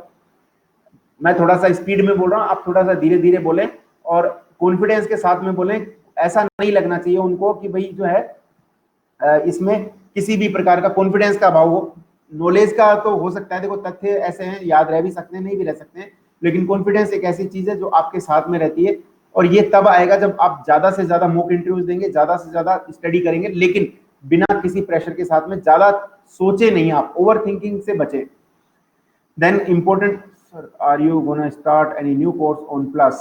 Manisha, okay, I'm not going to start any new thing, पर हाँ मेरा जो एरिया है वो आर्ट्स एंड कल्चर के ऊपर है, तो मैं उसी को ही मनीषा में कवर करवा रहा हूँ अभी वर्तमान में। तो नया तो मैं कोई लॉन्च ऐसा करने वाला नहीं हूँ, अलग कोर्स मैं जिसमें मैं ठीक ठाक हूँ मैं उसी को अभी डिस्कस कर रहा हूँ। राजस्थान की आर्ट्स एंड कल्चर उसके ऊपर मैं जरूर क्लास लेता हूँ। बाकी और मैंने कोई कोर्स अभी नया तो कोई कोर्स स्टार्ट नहीं किया, पूर्व में भी मैंने उसी के ऊपर डिस्कस किया और अभी भी मैं वही डिस्कस करने वाला हूँ। लेकिन मेरा जो मेन रोल है, जो कि मुझे लगता है कि जिस उद्देश्य से अनअकैडमी पे मैं जुड़ा हुआ हूँ, ये है कि मैं आपके साथ में मेरी नॉलेज तो शेयर करूँ ही, पर मेरा एक्सपीरियंस भी शेयर करूँ जो RAS के संबंध में है या अन्य एग्जाम्स के संबंध में है। तो वो मेरा मेन जो है पॉइंट है। बाकी चीजें आप कोई भी जो है पूछ सकते हो मेरे से, मुझे किसी भी प्रकार की कोई आपत्ति नहीं है। अगर मुझे आता होगा तो मैं डेफिनेटली आपके साथ में अपना एक्सपीरियंस उस रिगार्डिंग शेयर करूंगा। बाकी आपके जो क्वेश्चन का पर्टिकुलर आंसर यही है कि मैं पढ़ा तो रहा हूँ अनअकैडमी पर, लेकिन नया कुछ पढ़ा रहा हूँ ये मैं नहीं जानता, क्योंकि मैं नया तो किस संबंध में, आपके लिए तो आर्ट्स एंड कल्चर भी नहीं हो सकती है, तो then in that sense yes, but for me it is not, because मैं ऑलरेडी इसको पढ़ा चुका हूँ। मेरा जो बेस था ना वो एक्चुअली में बेसिक बुक्स थी, ऑनलाइन क्लासेस मैंने यूपीएससी के लिए स्टार्ट की थी, और उसके बाद में जो बाकी RAS के संबंध में स्पेसिफिकली, ओके थैंक्स मनीषा। सो नया मैं नहीं किया, जो आपने मेरी क्लासेस देखी है मैं उसी को ही थोड़ा सा पढ़ा रहा हूँ और उसके साथ में अपना एक्सपीरियंस भी शेयर कर रहा हूँ। अभी फिलहाल तरुण ने जो बात की कि आपका बेस क्या था, तो यूपीएससी के लिए मैंने ऑनलाइन क्लासेस ली थी, वो मेरा बेस था।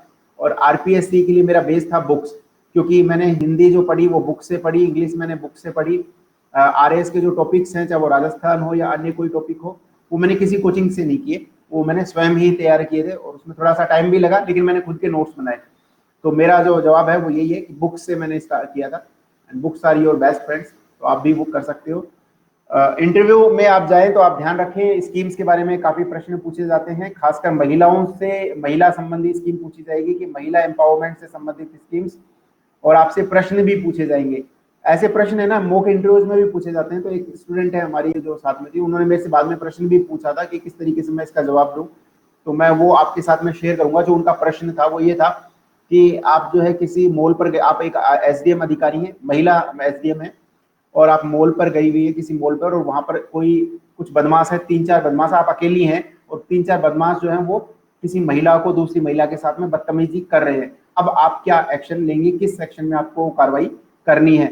देखो वो जो बदमाशी कर रहे हैं, मैं सीआरपीसी की बात कर देता हूँ कि कोई भी कोग्निजेबल ऑफेंस, ये कोग्निजेबल ऑफेंस है, महिला के साथ जो भी अपराध होते हैं उनको हम संज्ञेय अपराध की दृष्टि में रखते हैं।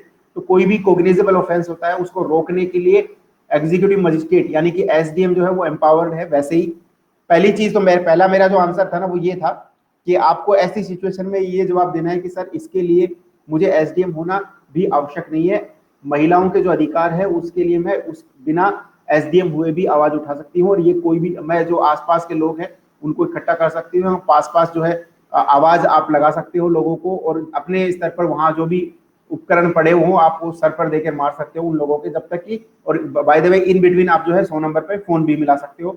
तो आप, और उसके बाद की जो कार्रवाई है वो ये है 151 में उनको बंद कर दिया जाएगा कि वो जो है कोग्निजेबल ऑफेंस करने वाले थे। अगर उन्होंने छेड़छाड़ कर दी है तो फिर 354 में उनके खिलाफ मुकदमा चलेगा। और एसडीएम अधिकारी के पास में ये है कि वो कोई भी ऐसा व्यक्ति जो अपराध कर सकता है, घटित कर सकता है, उसको हम पाबंद करते हैं 107 116 के अंदर, तो वो आप कर सकते हो। तो ये कुछ चीजें हैं जो आप बता सकते हो एज ए विमेन ऑफिसर। आपसे ये प्रश्न इंटरव्यू में भी पूछा जाएगा, तो आप तैयार रहें। फिलहाल एक चीज मैं बता दूं, आप ये भी कह सकते हो कि सर जो प्रशासनिक अधिकारी है, जो पुलिस अधिकारी है, पहली चीज तो वो जेंडर न्यूट्रल है, वो किसी जाति धर्म संप्रदाय से संबंधित नहीं है, उसका कोई लिंग नहीं है, तो हम किसी के फेवर में नहीं है, चाहे वो पुरुष हो महिला हो। पहले वो एक ऑफिसर है, गवर्नमेंट का रिप्रेजेंटेटिव है, समाज का सेवक है, तो आपको महिला पुरुष होने की कहीं आवश्यकता नहीं है। तो महिला कह के आप किस संदर्भ में बात कर रहे हो, क्या आप ये जताना चाहते, आप ये बात कह सकते हो, लेकिन आपके अंदर कन्विक्शन होनी चाहिए कि आप जो है कि ये बताना चाहते हो कि एज ए महिला हम कमजोर हैं, तो आप तो ये सर, सॉरी टू से सर, बट ऐसा नहीं है, महिलाएं भी उतनी ही सशक्त हैं और हम ज्यादा अच्छे से एक्शन ले सकती हैं, और ऐसा हम पूर्व में भी प्रूव हुआ है। दूसरी चीज ये है कि कोई महिला पुरुष नहीं होता, जब आप अधिकारी हैं तो आप उतने ही सक्षम है जितना कोई और जेंडर का सक्षम होगा। सो आपको वहां कोई जेंडर की आवश्यकता ही नहीं है, पहली चीज। तो फिर भी अगर आप, क्योंकि फिजिकली कुछ ऐसी चीजें हैं जो हमारे हाथ में नहीं है, तो फिजिकली जो कि नेचर ने बनाया है, तो नेचर ने और भी कई शक्तियां दी हैं जो महिलाओं के पास नहीं है, तो महिलाएं उस तरीके से उसको इस्तेमाल कर सकती है। आप जो है अपने लेवल पर, पहला चीज तो ये है कि पहले तो आपको कमजोर मानना ही नहीं है, फिर भी एज ए विमेन जैसे आप अपनी रक्षा करते वैसी रक्षा आप दूसरी महिला को भी करोगे। और दूसरा, फिर आप अपनी अथॉरिटी का इस्तेमाल करोगे। आप किसी भी व्यक्ति को, कोई कोग्निजेबल ऑफेंस हो रहा है ना, उसके रोकने के लिए आप आदेश दे सकते हो। अगर वो व्यक्ति आपका आदेश नहीं मान रहा है ना, तो आप उसको भी पनिश कर सकते हो। आईपीसी में ये पावर्स दी गई हैं। इवन आप दूसरे व्यक्ति को जब आदेश देंगे तो वो भी, उसको भी ये मानना पड़ेगा। पब्लिक सर्वेंट जब कोई ऑर्डर देता है और उसकी अवमानना होती है तो उसके लिए भी सजा का प्रावधान इसमें किया गया है। आज हम उसके ऊपर भी डिस्कस करने वाले हैं लास्ट में। तो कुछ स्कीम्स के बारे में आपसे पूछा जाएगा इंटरव्यू में, तो वो स्कीम्स आप कवर करके जाएं, विभिन्न सेक्टर से संबंधित वो हो सकती हैं। देन करंट इश्यूज को आप कवर करें, चाहे वो इकोनॉमिक से संबंधित हो, कोविड-19 से संबंधित हो, बॉर्डर इश्यूज हो, चाइना के साथ में, पाकिस्तान के साथ में, नेपाल के साथ में, धारा 370 का प्रभाव हो, चाहे राम मंदिर का इशू हो, चाहे टेररिज्म हो, चाहे साइबर क्राइम हो। और कोई भी आंसर आपको यस नो में, या आपको अपनी मेंटेलिटी से नहीं देना है। मान लो आप ऐसा सोचते हो कि नहीं यार राम मंदिर बनना ही चाहिए, तो ऐसा मतलब इस तरीके का उनको व्यू नहीं आना चाहिए कि यार ये बायस्ड है किसी तरफ। तो आप बिल्कुल कॉन्स्टिट्यूशनल आंसर दें। आप उस तरीके से कह सकते हो कि सब जन भावना जिस तरीके से कहती है, तो उस हिसाब से, क्योंकि सुप्रीम कोर्ट भी उसको मान, अब सुप्रीम कोर्ट कह रहा है तो हम उसको कुछ नहीं कह सकते। हम हो सकता है उसको नहीं चाहते हो, लेकिन सुप्रीम कोर्ट कह रहा है तो हमें भी वही लैंग्वेज यूज करनी है कि सर सुप्रीम कोर्ट ये कह रहा है, तो और मैं एज ए गवर्नमेंट सर्वेंट मेरा जो काम है वो यही है कि जुडिशरी और एग्जीक्यूटिव की अनुपालना करना, दोनों का यही मत है कि जन भावनाओं सर्वोपरि होती है और उनको ध्यान में रखते हुए हमें चीजों को करना चाहिए, क्योंकि भावनाओं से ऊपर कुछ भी नहीं है और जनता के द्वारा ही सिलेक्शन किया जाता है। आपको पता है तीनों हमारा कॉन्स्टिट्यूशन जो है लोगों के द्वारा बनाया गया है, लोगों की भावनाओं से ऊपर कुछ भी नहीं है। सो लोगों की भावनाएं जिस तरीके की हैं, मेजोरिटी ऑफ पीपल जैसा सोचते हैं वैसा, और जो हमारी जुडिशरी जो कहती है या जो हमारा लॉ जो कहता है हम उसके अनुसार काम करेंगे।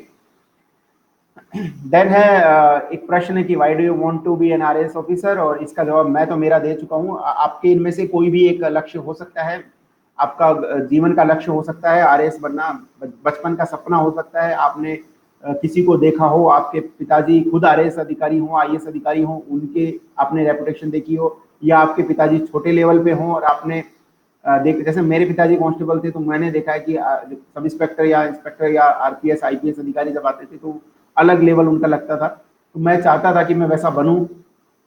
ये एक तरीके का आप जो एज ए चाइल्डहुड ड्रीम आपकी हो सकती है डेफिनेटली, या आप हो सकता है कि आपके पिताजी जो है वो प्राइवेट जॉब में हो और आपको पता लगता हो कि यार प्रशासनिक अधिकारी कितना ज्यादा एम्पावर्ड होता है, कितना वास्ट एरिया उसके पास में होता है, कितने आसानी से वो जो है लोगों की समस्याओं को दूर कर सकता है या उनकी भावनाओं को जनता की भावनाओं को जो है वो सरकार तक पहुंचा सकता है। वो काम कोई और नहीं कर सकता। जैसे आप किसान हो तो आपको ध्यान में रहेगा किसानों को क्या क्या समस्याएं होती है और एक प्रशासनिक अधिकारी के रूप में आप वो समस्याओं को दूर कर सकते हैं। इस कारण से आप यहाँ पर आए।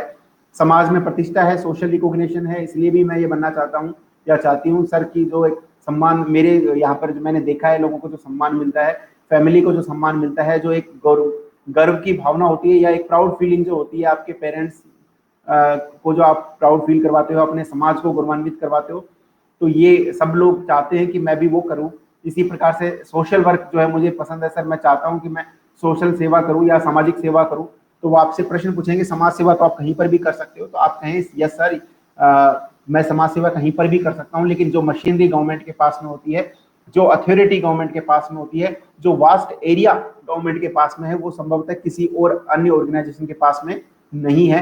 केवल गवर्नमेंट ही जो है किसी महामारी से लड़ सकती है, ये गवर्नमेंट ही है जो प्राकृतिक आपदा से लड़ सकती है, ये गवर्नमेंट ही है जो है दंगों को रोक सकती है, ये गवर्नमेंट ही है जो गरीबों के बारे में सोच सकती है, ये गवर्नमेंट ही है जो अनएम्प्लॉयमेंट स्कीम्स को अनएम्प्लॉयड के लिए स्किल डेवलपमेंट स्कीम ला सकती है, उनको रोजगार दे सकती है, उनके लिए जो है विकास का कार्य कर सकती है, रोड बना सकती है, बिजली पहुंचा सकती है। प्राइवेट कंपनीज प्रॉफिट के लिए काम करती है, गवर्नमेंट ये जो है समाज सेवा के लिए करती है। तो आप अथॉरिटी के साथ में यहाँ पर समाज सेवा करते हो। देन ये जो एग्जाम है अपने आप में एक चैलेंज लेके आता है, और sir I like challenges, life में चैलेंजेस मुझे पसंद है। एग्जाम अपने आप में चैलेंजिंग है, 10 लाख लोगों में आप टॉप 100 में आते हो जब आरएएस आरपीएस बनते हो। सो ये अपने आप में एक बहुत बड़ा चैलेंज है, इसको पास करना। दूसरा सर ये जॉब इतनी चैलेंजिंग है कि आपको यहाँ पर प्रशासन में पॉलिसी मेकिंग से पॉलिसी इंप्लीमेंटेशन तक गवर्नमेंट की स्कीम्स को जनता तक पहुंचाना और जनता की भावनाओं को गवर्नमेंट तक पहुंचाना, ये इतना आसान काम नहीं है। गवर्नमेंट आप एज ए गवर्नमेंट सर्वेंट जो है आप काम भी करोगे, आप एनक्रोचमेंट हटाओगे तो लोगों का आपको विरोध भी सहना पड़ेगा, और लोगों के लिए ही वो एनक्रोचमेंट आप हटा रहे हो। अगर आप नहीं हटाओगे तो कहेंगे कि जनता की भाई गवर्नमेंट ने पैसे खाए हुए हैं इसलिए यहाँ पर जो है इन्होंने बरामदे जो है अपने बढ़ा रखे हैं, और अगर आप हटवा दोगे तो बरामदे वाले कहेंगे कि इन्होंने पैसे खाए हैं और फलाना के हटवा दिए और मेरे हटवा दिए और दूसरे के नहीं हटवाए। तो ये सब जो चीजें हैं, आप आलोचना सहकर भी जब काम करते हो जनता की भलाई के लिए बिना किसी स्वार्थ के, ये अपने आप में एक बड़ा चैलेंज है। देन ग्रोथ अपॉर्चुनिटी यहाँ पर है, आप आईएएस बनते हो, आईपीएस बनते हो, विभिन्न पदों पर आप जाते हो और आप पॉलिसी मेकिंग का पार्ट होते हो, जनता की भावनाओं को सरकार तक पहुंचाते हो। तो ये भी अपने आप में एक बहुत बड़ी अचीवमेंट है। देन क्वालिटीज के ऊपर मैंने बात की, इसके ऊपर मैं डिटेल में नहीं जाऊंगा। ये सारी जो है क्वालिटीज एक आरएएस अधिकारी में होनी चाहिए, और आप भी ये कहें कि साहब ये सब क्वालिटीज मेरे अंदर भी हैं। ठीक है, तो आप इनमें से कोई भी क्वालिटी जो आपको अच्छी लगती हो वो आप रखें, और जो भी क्वालिटी आप बताएं ना उनके ऊपर एक एग्जाम्पल भी याद रख लें, बना लें अगर नहीं है तो। ऐसा कोई ना कोई इंसिडेंट आपकी लाइफ में होगा जब आपने लीड किया होगा कहीं ना कहीं, कोई ऐसा आपने कंपैशन का काम किया होगा, किसी का दुख दर्द को दूर किया होगा।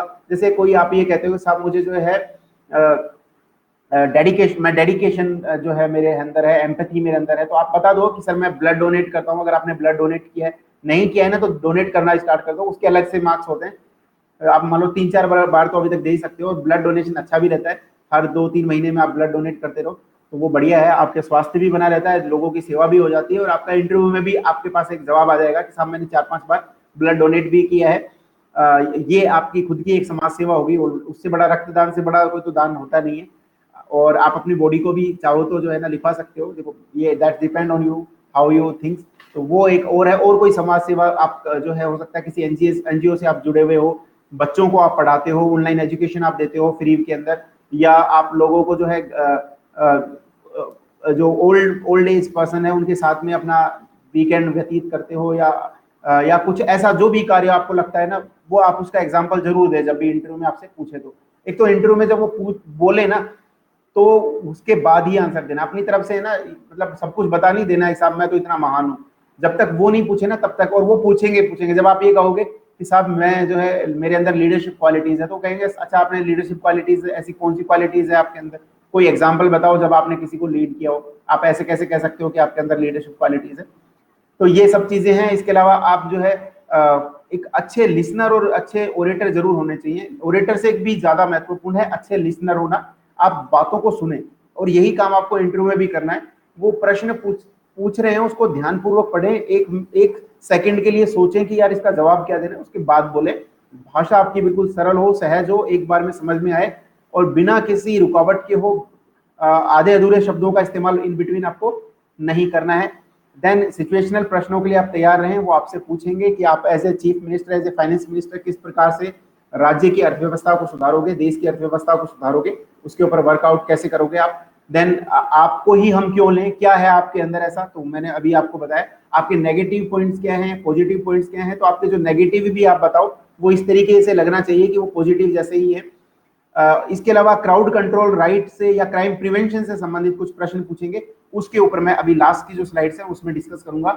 आप किसी योजनाओं को कैसे रोको, कैसे इंप्लीमेंट करोगे गवर्नमेंट स्कीम्स को, वो आपसे पूछेंगे। इसके अलावा आप अपने विभाग में करप्शन को कैसे रोकोगे, ये आप थोड़ा सा ध्यान दें। सिटीजन चार्टर को आपको लागू करवाना है, आपको कैमरे जो है वो इंस्टॉल करवाने हैं, आपको रिकॉर्ड अपडेट करवाना है, सबका कंप्यूटराइजेशन होना चाहिए, ट्रांसपेरेंसी होनी चाहिए, आपके बीच में और जनता के बीच में कोई रुकावट नहीं होना चाहिए, सुझाव आप जनता से मांगे, प्रशासन को आप जनता तक ले जाएं, अपने जो स्टाफ है उसको बार बार ब्रीफ करें, जो ऐसी गतिविधियों में इन्वॉल्व है उनको नोटिस दें, उनको वार्निंग दें, और उसके बाद भी अगर वो नहीं मानते तो उनके खिलाफ कठोर एक्शन आप लें। तो ये कुछ चीजें हैं जो आप कर सकते हो, जिसके कारण आप ट्रांसपेरेंसी को बढ़ावा दे सकते हो अपने ऑफिस में, और करप्शन पे लगाम लगा सकते हो। देन कुछ हमने फंक्शंस की बात की थी कि एक आरएएस अधिकारी के क्या क्या फंक्शंस होते हैं। वो रेवेन्यू कलेक्शन का काम करता है, राजस्व कलेक्शन का काम करता है, तब हम उसको एसडीओ कहते हैं। और जब वो लॉ एंड ऑर्डर का काम करता है तो इस एसडीएम करते हैं। और ये एक प्रश्न भी आया था आरएएस प्री में हमारे टाइम पर कि लॉ एंड ऑर्डर का मेंटेन करने का कार्य किसका है, जिला एसपी का है या जिला कलेक्टर का है। तो आप हमेशा ध्यान रखना, जिला कलेक्टर जो है वो अथॉरिटी होता है लॉ एंड ऑर्डर को मेंटेन करने की। धारा 144 लगानी हो या फिर कोई भी ऐसा कार्य करना हो, जब गवर्नमेंट के ऑर्डर्स का इंप्लीमेंटेशन करवाना हो कानून और व्यवस्था से संबंधित, तो वो जिला न्यायाधीश जो है वो कार्य करवाता है। तो डिस्ट्रिक्ट मजिस्ट्रेट हम उसको कहते हैं जब वो लॉ एंड ऑर्डर का काम करता है। डिस्ट्रिक्ट कलेक्टर मजिस्ट्रेट हमारे जो है 4 प्रकार के होते हैं। ये जो है सीआरपीसी की धारा 6 के अंदर 4 प्रकार से परिभाषित किया गया है, हाई कोर्ट और सुप्रीम कोर्ट के अलावा। तो उसमें आपका होता है चीफ जो है जुडिशियल मजिस्ट्रेट फर्स्ट क्लास, इसके अलावा जो है आपका जुडिशियल मजिस्ट्रेट सेकंड क्लास, फिर तीसरा होता है आपका अन्य जो आपके जुडिशियल मजिस्ट्रेट हो गए, और चौथा इसमें एग्जीक्यूटिव मजिस्ट्रेट है आपका। तो एग्जीक्यूटिव मजिस्ट्रेट जो होता है ना वो आपके वर्किंग साइड से होता है। एग्जीक्यूटिव मजिस्ट्रेट और जुडिशियल मजिस्ट्रेट में अंतर है, जुडिशियल मजिस्ट्रेट जुडिशरी साइड से होता है और एग्जीक्यूटिव मजिस्ट्रेट प्रशासन का होता है। कमिश्नरेट प्रणाली में वो जो एग्जीक्यूटिव मजिस्ट्रेट की जो पावर्स हैं वो कुछ हद तक पुलिस को मिल जाती है। तो जो काम एक एसडीएम करता है अन्य जिलों में, उसमें से कुछ फंक्शंस जो है वो आरपीएस अधिकारी या आईएएस अधिकारियों को, आईपीएस अधिकारियों को उनमें से मिल जाता है। देन विकास के काम जो है वो करता है, डेवलपमेंट वर्क्स करता है। डिजास्टर मैनेजमेंट का कार्य भी आरएएस अधिकारी करता है। आपदा प्रबंधन का हो, जैसे अभी महामारी हो या फिर इसके अलावा कोई फ्लड आ जाए, सूखा हो जाए, या आंधी तूफान आए, या किसी भी प्रकार की कोई रोइड्स हो गए हैं, तो उस समय जो डिजास्टर मैनेजमेंट है वो कार्य करना आरएएस अधिकारी का है। वो एक फेस भी होता है, तो पीआरओ का भी काम करता है, पब्लिक रिलेशन ऑफिसर का भी काम करता है, गवर्नमेंट का फेस होता है प्रशासनिक अधिकारी। हायरार्की आपको इसमें पता होनी चाहिए कि हम ऑलरेडी डिस्कस कर चुके हैं, पटवारी से लेकर हम डिविजनल कमिश्नर तक की जो है संभागीय आयुक्त तक की हायरार्की को देख चुके हैं। फिर इसके अलावा आपसे पूछा जाएगा कि आपने आरपीएस अगर फर्स्ट चॉइस दी है तो उसका क्या रीजन है, आरएएस दी है तो क्या रीजन है, दोनों का डिफरेंस आपको आना चाहिए। तो बेसिक डिफरेंस तो यही है कि आरएएस एक जर्नलिस्ट जॉब है, वहीं आरपीएस एक स्पेशलिस्ट जॉब है। आरपीएस में पुलिस फंक्शंस आपको करने हैं, या कोई भी जॉब आप जो वर्तमान में करते हो वो सारी स्पेशलिस्ट कैटेगरी में आती है। प्रशासनिक जो जॉब होती है वो जर्नलिस्ट कैटेगरी में आती है, उनको कोई भी फंक्शन दिया जा सकता है, वो लॉ एंड ऑर्डर को भी संभाल सकते हैं, विकास के कार्यों को भी देख सकते हैं, किसी भी डिपार्टमेंट में आपकी पोस्टिंग हो सकती है। एज ए आरएएस ऑफिसर आपका कोई अपना विभाग नहीं होता, आप एसडीएम भी हो सकते हो सकता है आपको डायरेक्टर बना दिया जाए किसी अन्य विभाग का, आपको जो है नगर पालिका में भी लगाया जा सकता है, जीडीए में भी लगाया जा सकता है। तो बहुत सारे वास्ट एरियाज हैं आरएएस अधिकारी या आईएएस अधिकारी के लिए। देन है कि कैसे आप जो है राजस्थान के राजस्व को आप बढ़ाएंगे, तो ये सब कुछ चीजें हैं, ऑलरेडी हम इसके ऊपर डिस्कस कर चुके हैं। So I would not go into this कि आपके, लेकिन आप इनके ऊपर तैयार रहें कि आप ये कुछ पॉइंट्स हैं जिनको आप अपना जो है एक बेसिक ड्राफ्ट के रूप में ले सकते हो कि आप एक आरएएस अधिकारी के रूप में किस प्रकार से राजस्व को बढ़ावा देंगे या राजस्व को इंक्रीज करेंगे।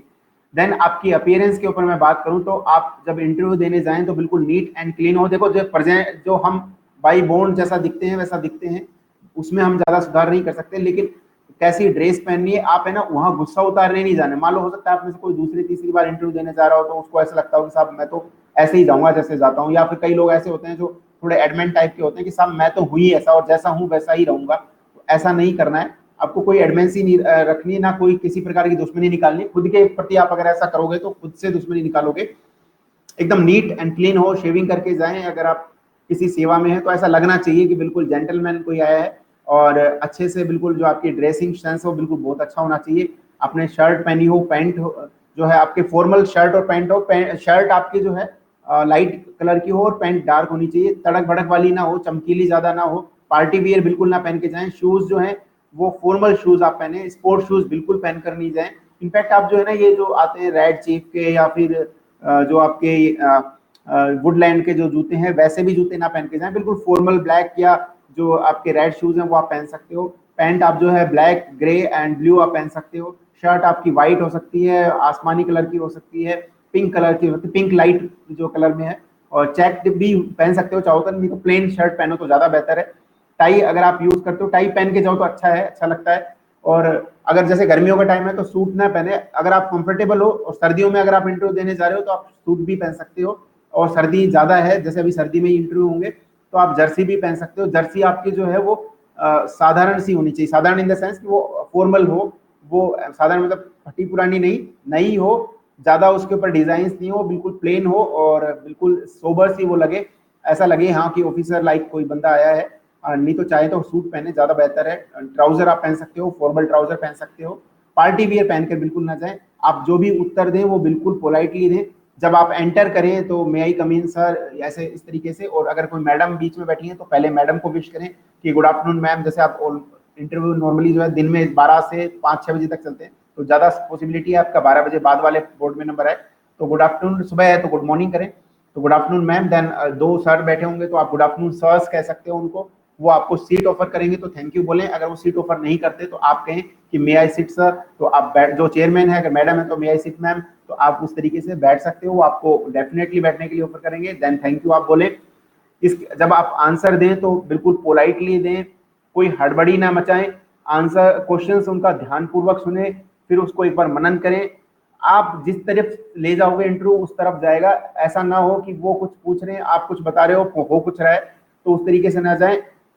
हो सके तो ये हूँ आ यू नो जैसा होता है वो ये ऐसे शब्दों से बचे, स्ट्रेट फॉरवर्ड आंसर देने का प्रयास करें। आपको आंसर नहीं आता है तो सिंपली से no sir, sorry sir, I don't know, और या आई कुडंट रिकॉल इट, तो इस तरीके से भी आप आंसर दे सकते हो। स्पेसिफिक आंसर दें, और जिस भाषा में प्रश्न पूछा गया है उसी भाषा में देने का प्रयास करें।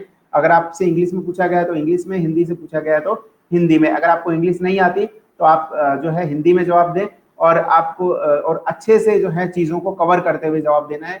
अनावश्यक चीजें बखान नहीं करनी है, अपना ज्यादा गुणगान इंटरव्यू के अंदर नहीं करना है। गलत जानकारी बिल्कुल ना दें, अपने बारे में डींगे ना हाके, ना ही गलत तथ्यों को वर्णन करें। गलत फैक्ट आपने डाला है ना तो वो नो आंसर से कहीं गलत ज्यादा इंपैक्ट डालने वाला है। वो ये कहेगा कि ये तो अभी से ही झूठ बोलता है तो इसको हम प्रशासन में क्यों लें, वो आपसे ज्यादा ज्ञानी है, हजारों इंटरव्यूज वो ले चुके हैं, तो वो एक ही मिनट में आपके झूठ को पकड़ लेंगे। इसके अलावा जो है आप बिल्कुल कॉन्फिडेंट होने चाहिए, जो भी चीज आप बोले उनमें एक कन्विंसिंग पावर आपको नजर आनी चाहिए। दूसरे को आप तब कन्विंस कर पाओगे जब खुद कन्विंस रहोगे।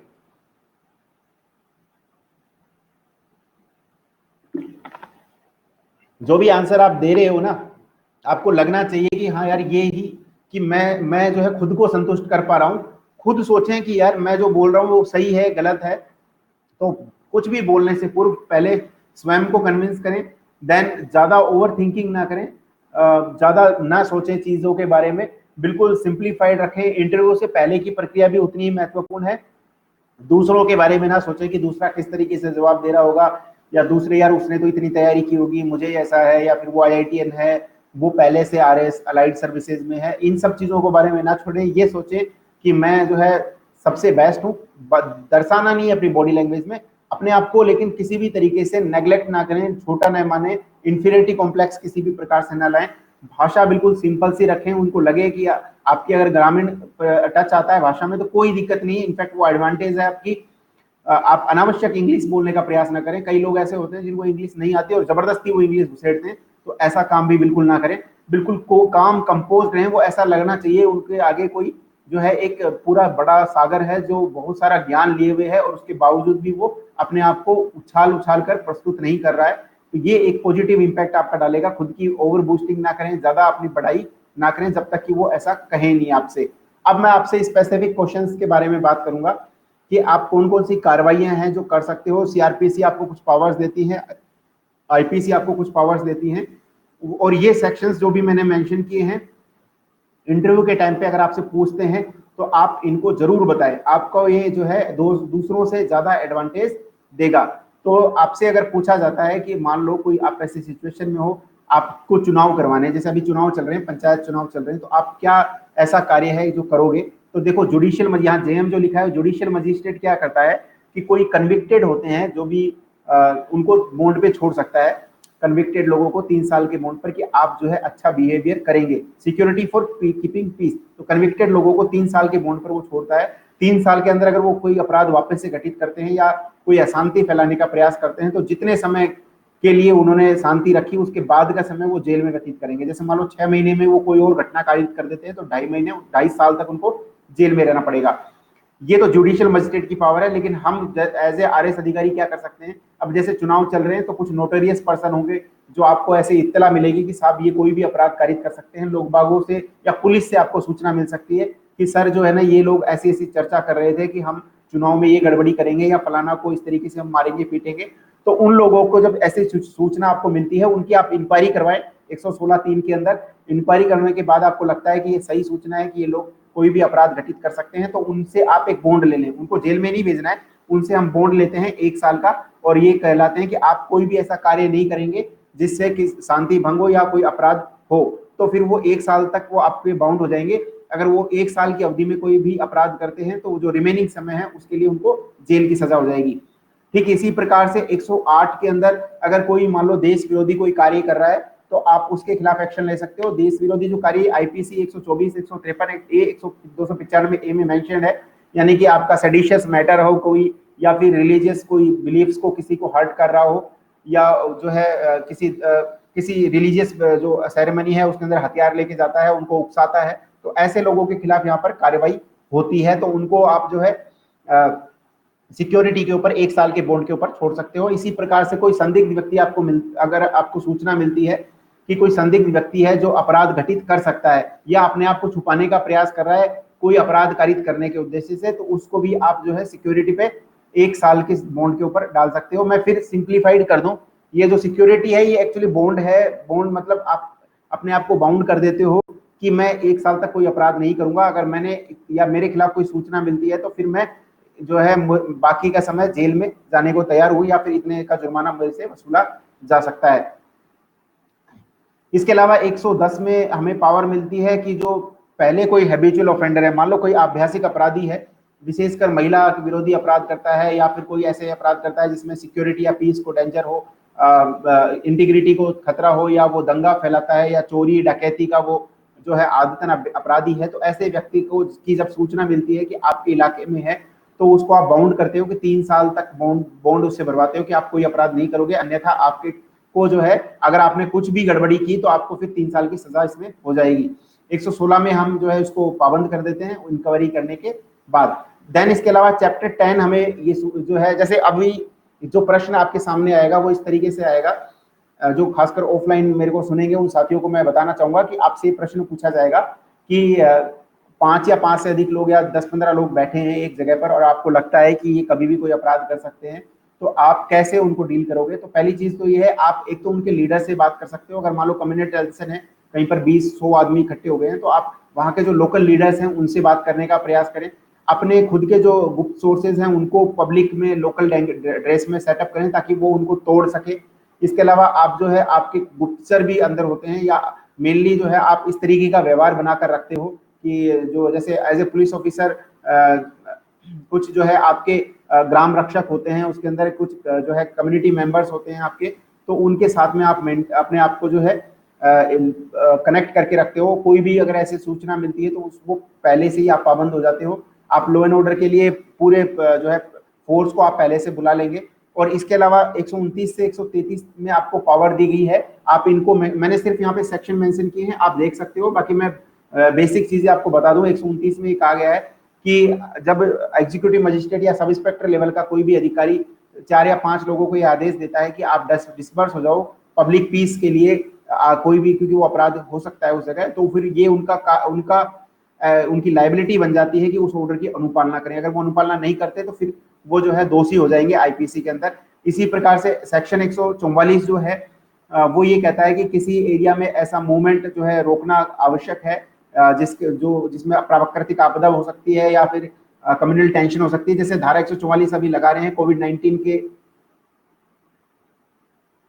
महेंद्र है ना, नॉट पॉसिबल टुडे बट क्योंकि already we are late, so maybe if you can call me tomorrow in the evening that would be much better. कल अगर आप मेरे को बात करें तो ज्यादा अच्छा है, बेहतर है। अभी तो मेरे पास समय इतना है नहीं और ऑलमोस्ट मेरी क्लास एंड होने वाली है और ऑलरेडी भी काफी लेट भी हम हो चुके हैं।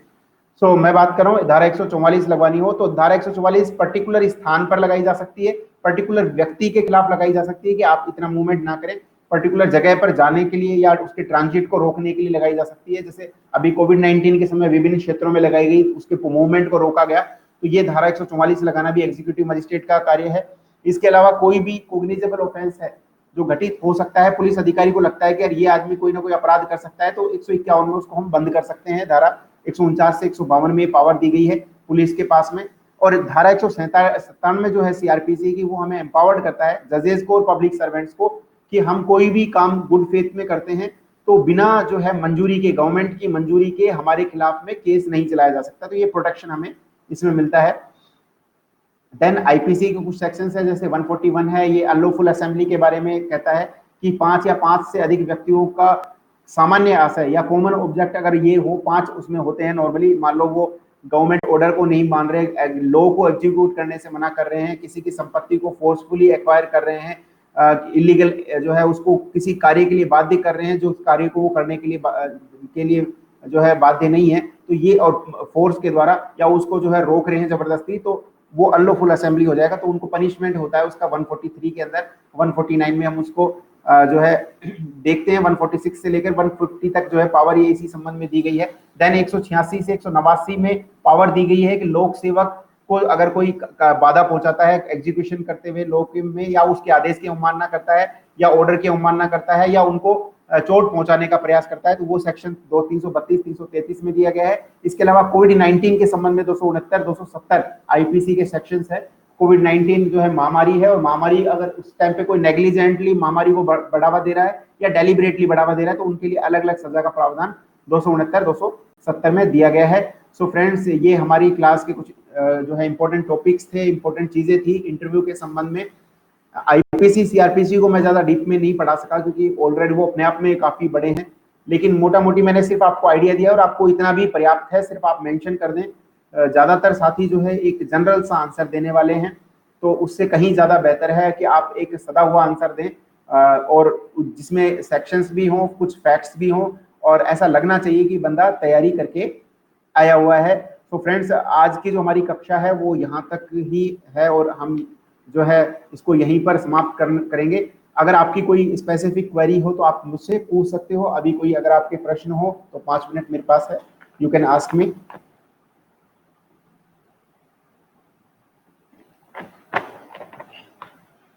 खैर ज्यादातर साथी जो है इसको शायद रिकॉर्डेड क्लास को ज्यादा देखेंगे, क्योंकि वैसे भी लेट नाइट ये है, मेरे पास समय का अभाव है, तो मैं शायद इसी समय दे पाया। तो ये भी एक थोड़ा सा मैं माफी चाहूंगा कि क्योंकि समय मेरे पास इतना नहीं होता, तो इस अभी ऑफिस टाइम के बाद में इतना ही जो टाइम है मेरा वो मैं दे पाया। सो अगर आपकी कोई भी क्वेरी हो तो बाय द वे आप अगर यूट्यूब पे अगर ये अपलोड होता है तो आप जो है क्वेश्चंस भी लिख सकते हो नीचे, और मैं कोशिश करूंगा कि मैं कभी अगर उसको देखूंगा तो आपको जवाब दे सकूं। और मुझे ये पूरी उम्मीद है आप सभी लोग जो भी अभी इस क्लास को देख रहे हैं या जो देखने वाले हैं, वो सभी लोग सक्सेसफुल होंगे, उन सभी का सिलेक्शन होगा आरएएस के अंदर।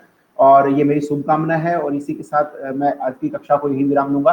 Thank you very much friends कि आपने मुझे पेशेंटली सुना और बड़े धैर्य पूर्वक आपने सुना। हो सकता है कुछ चीजें जो है त्रुटि रह गई हो, बट मैंने अपने लेवल पर पूरा प्रयास किया है चीजों को आपको समझाने का। Thank you friends and have a good night.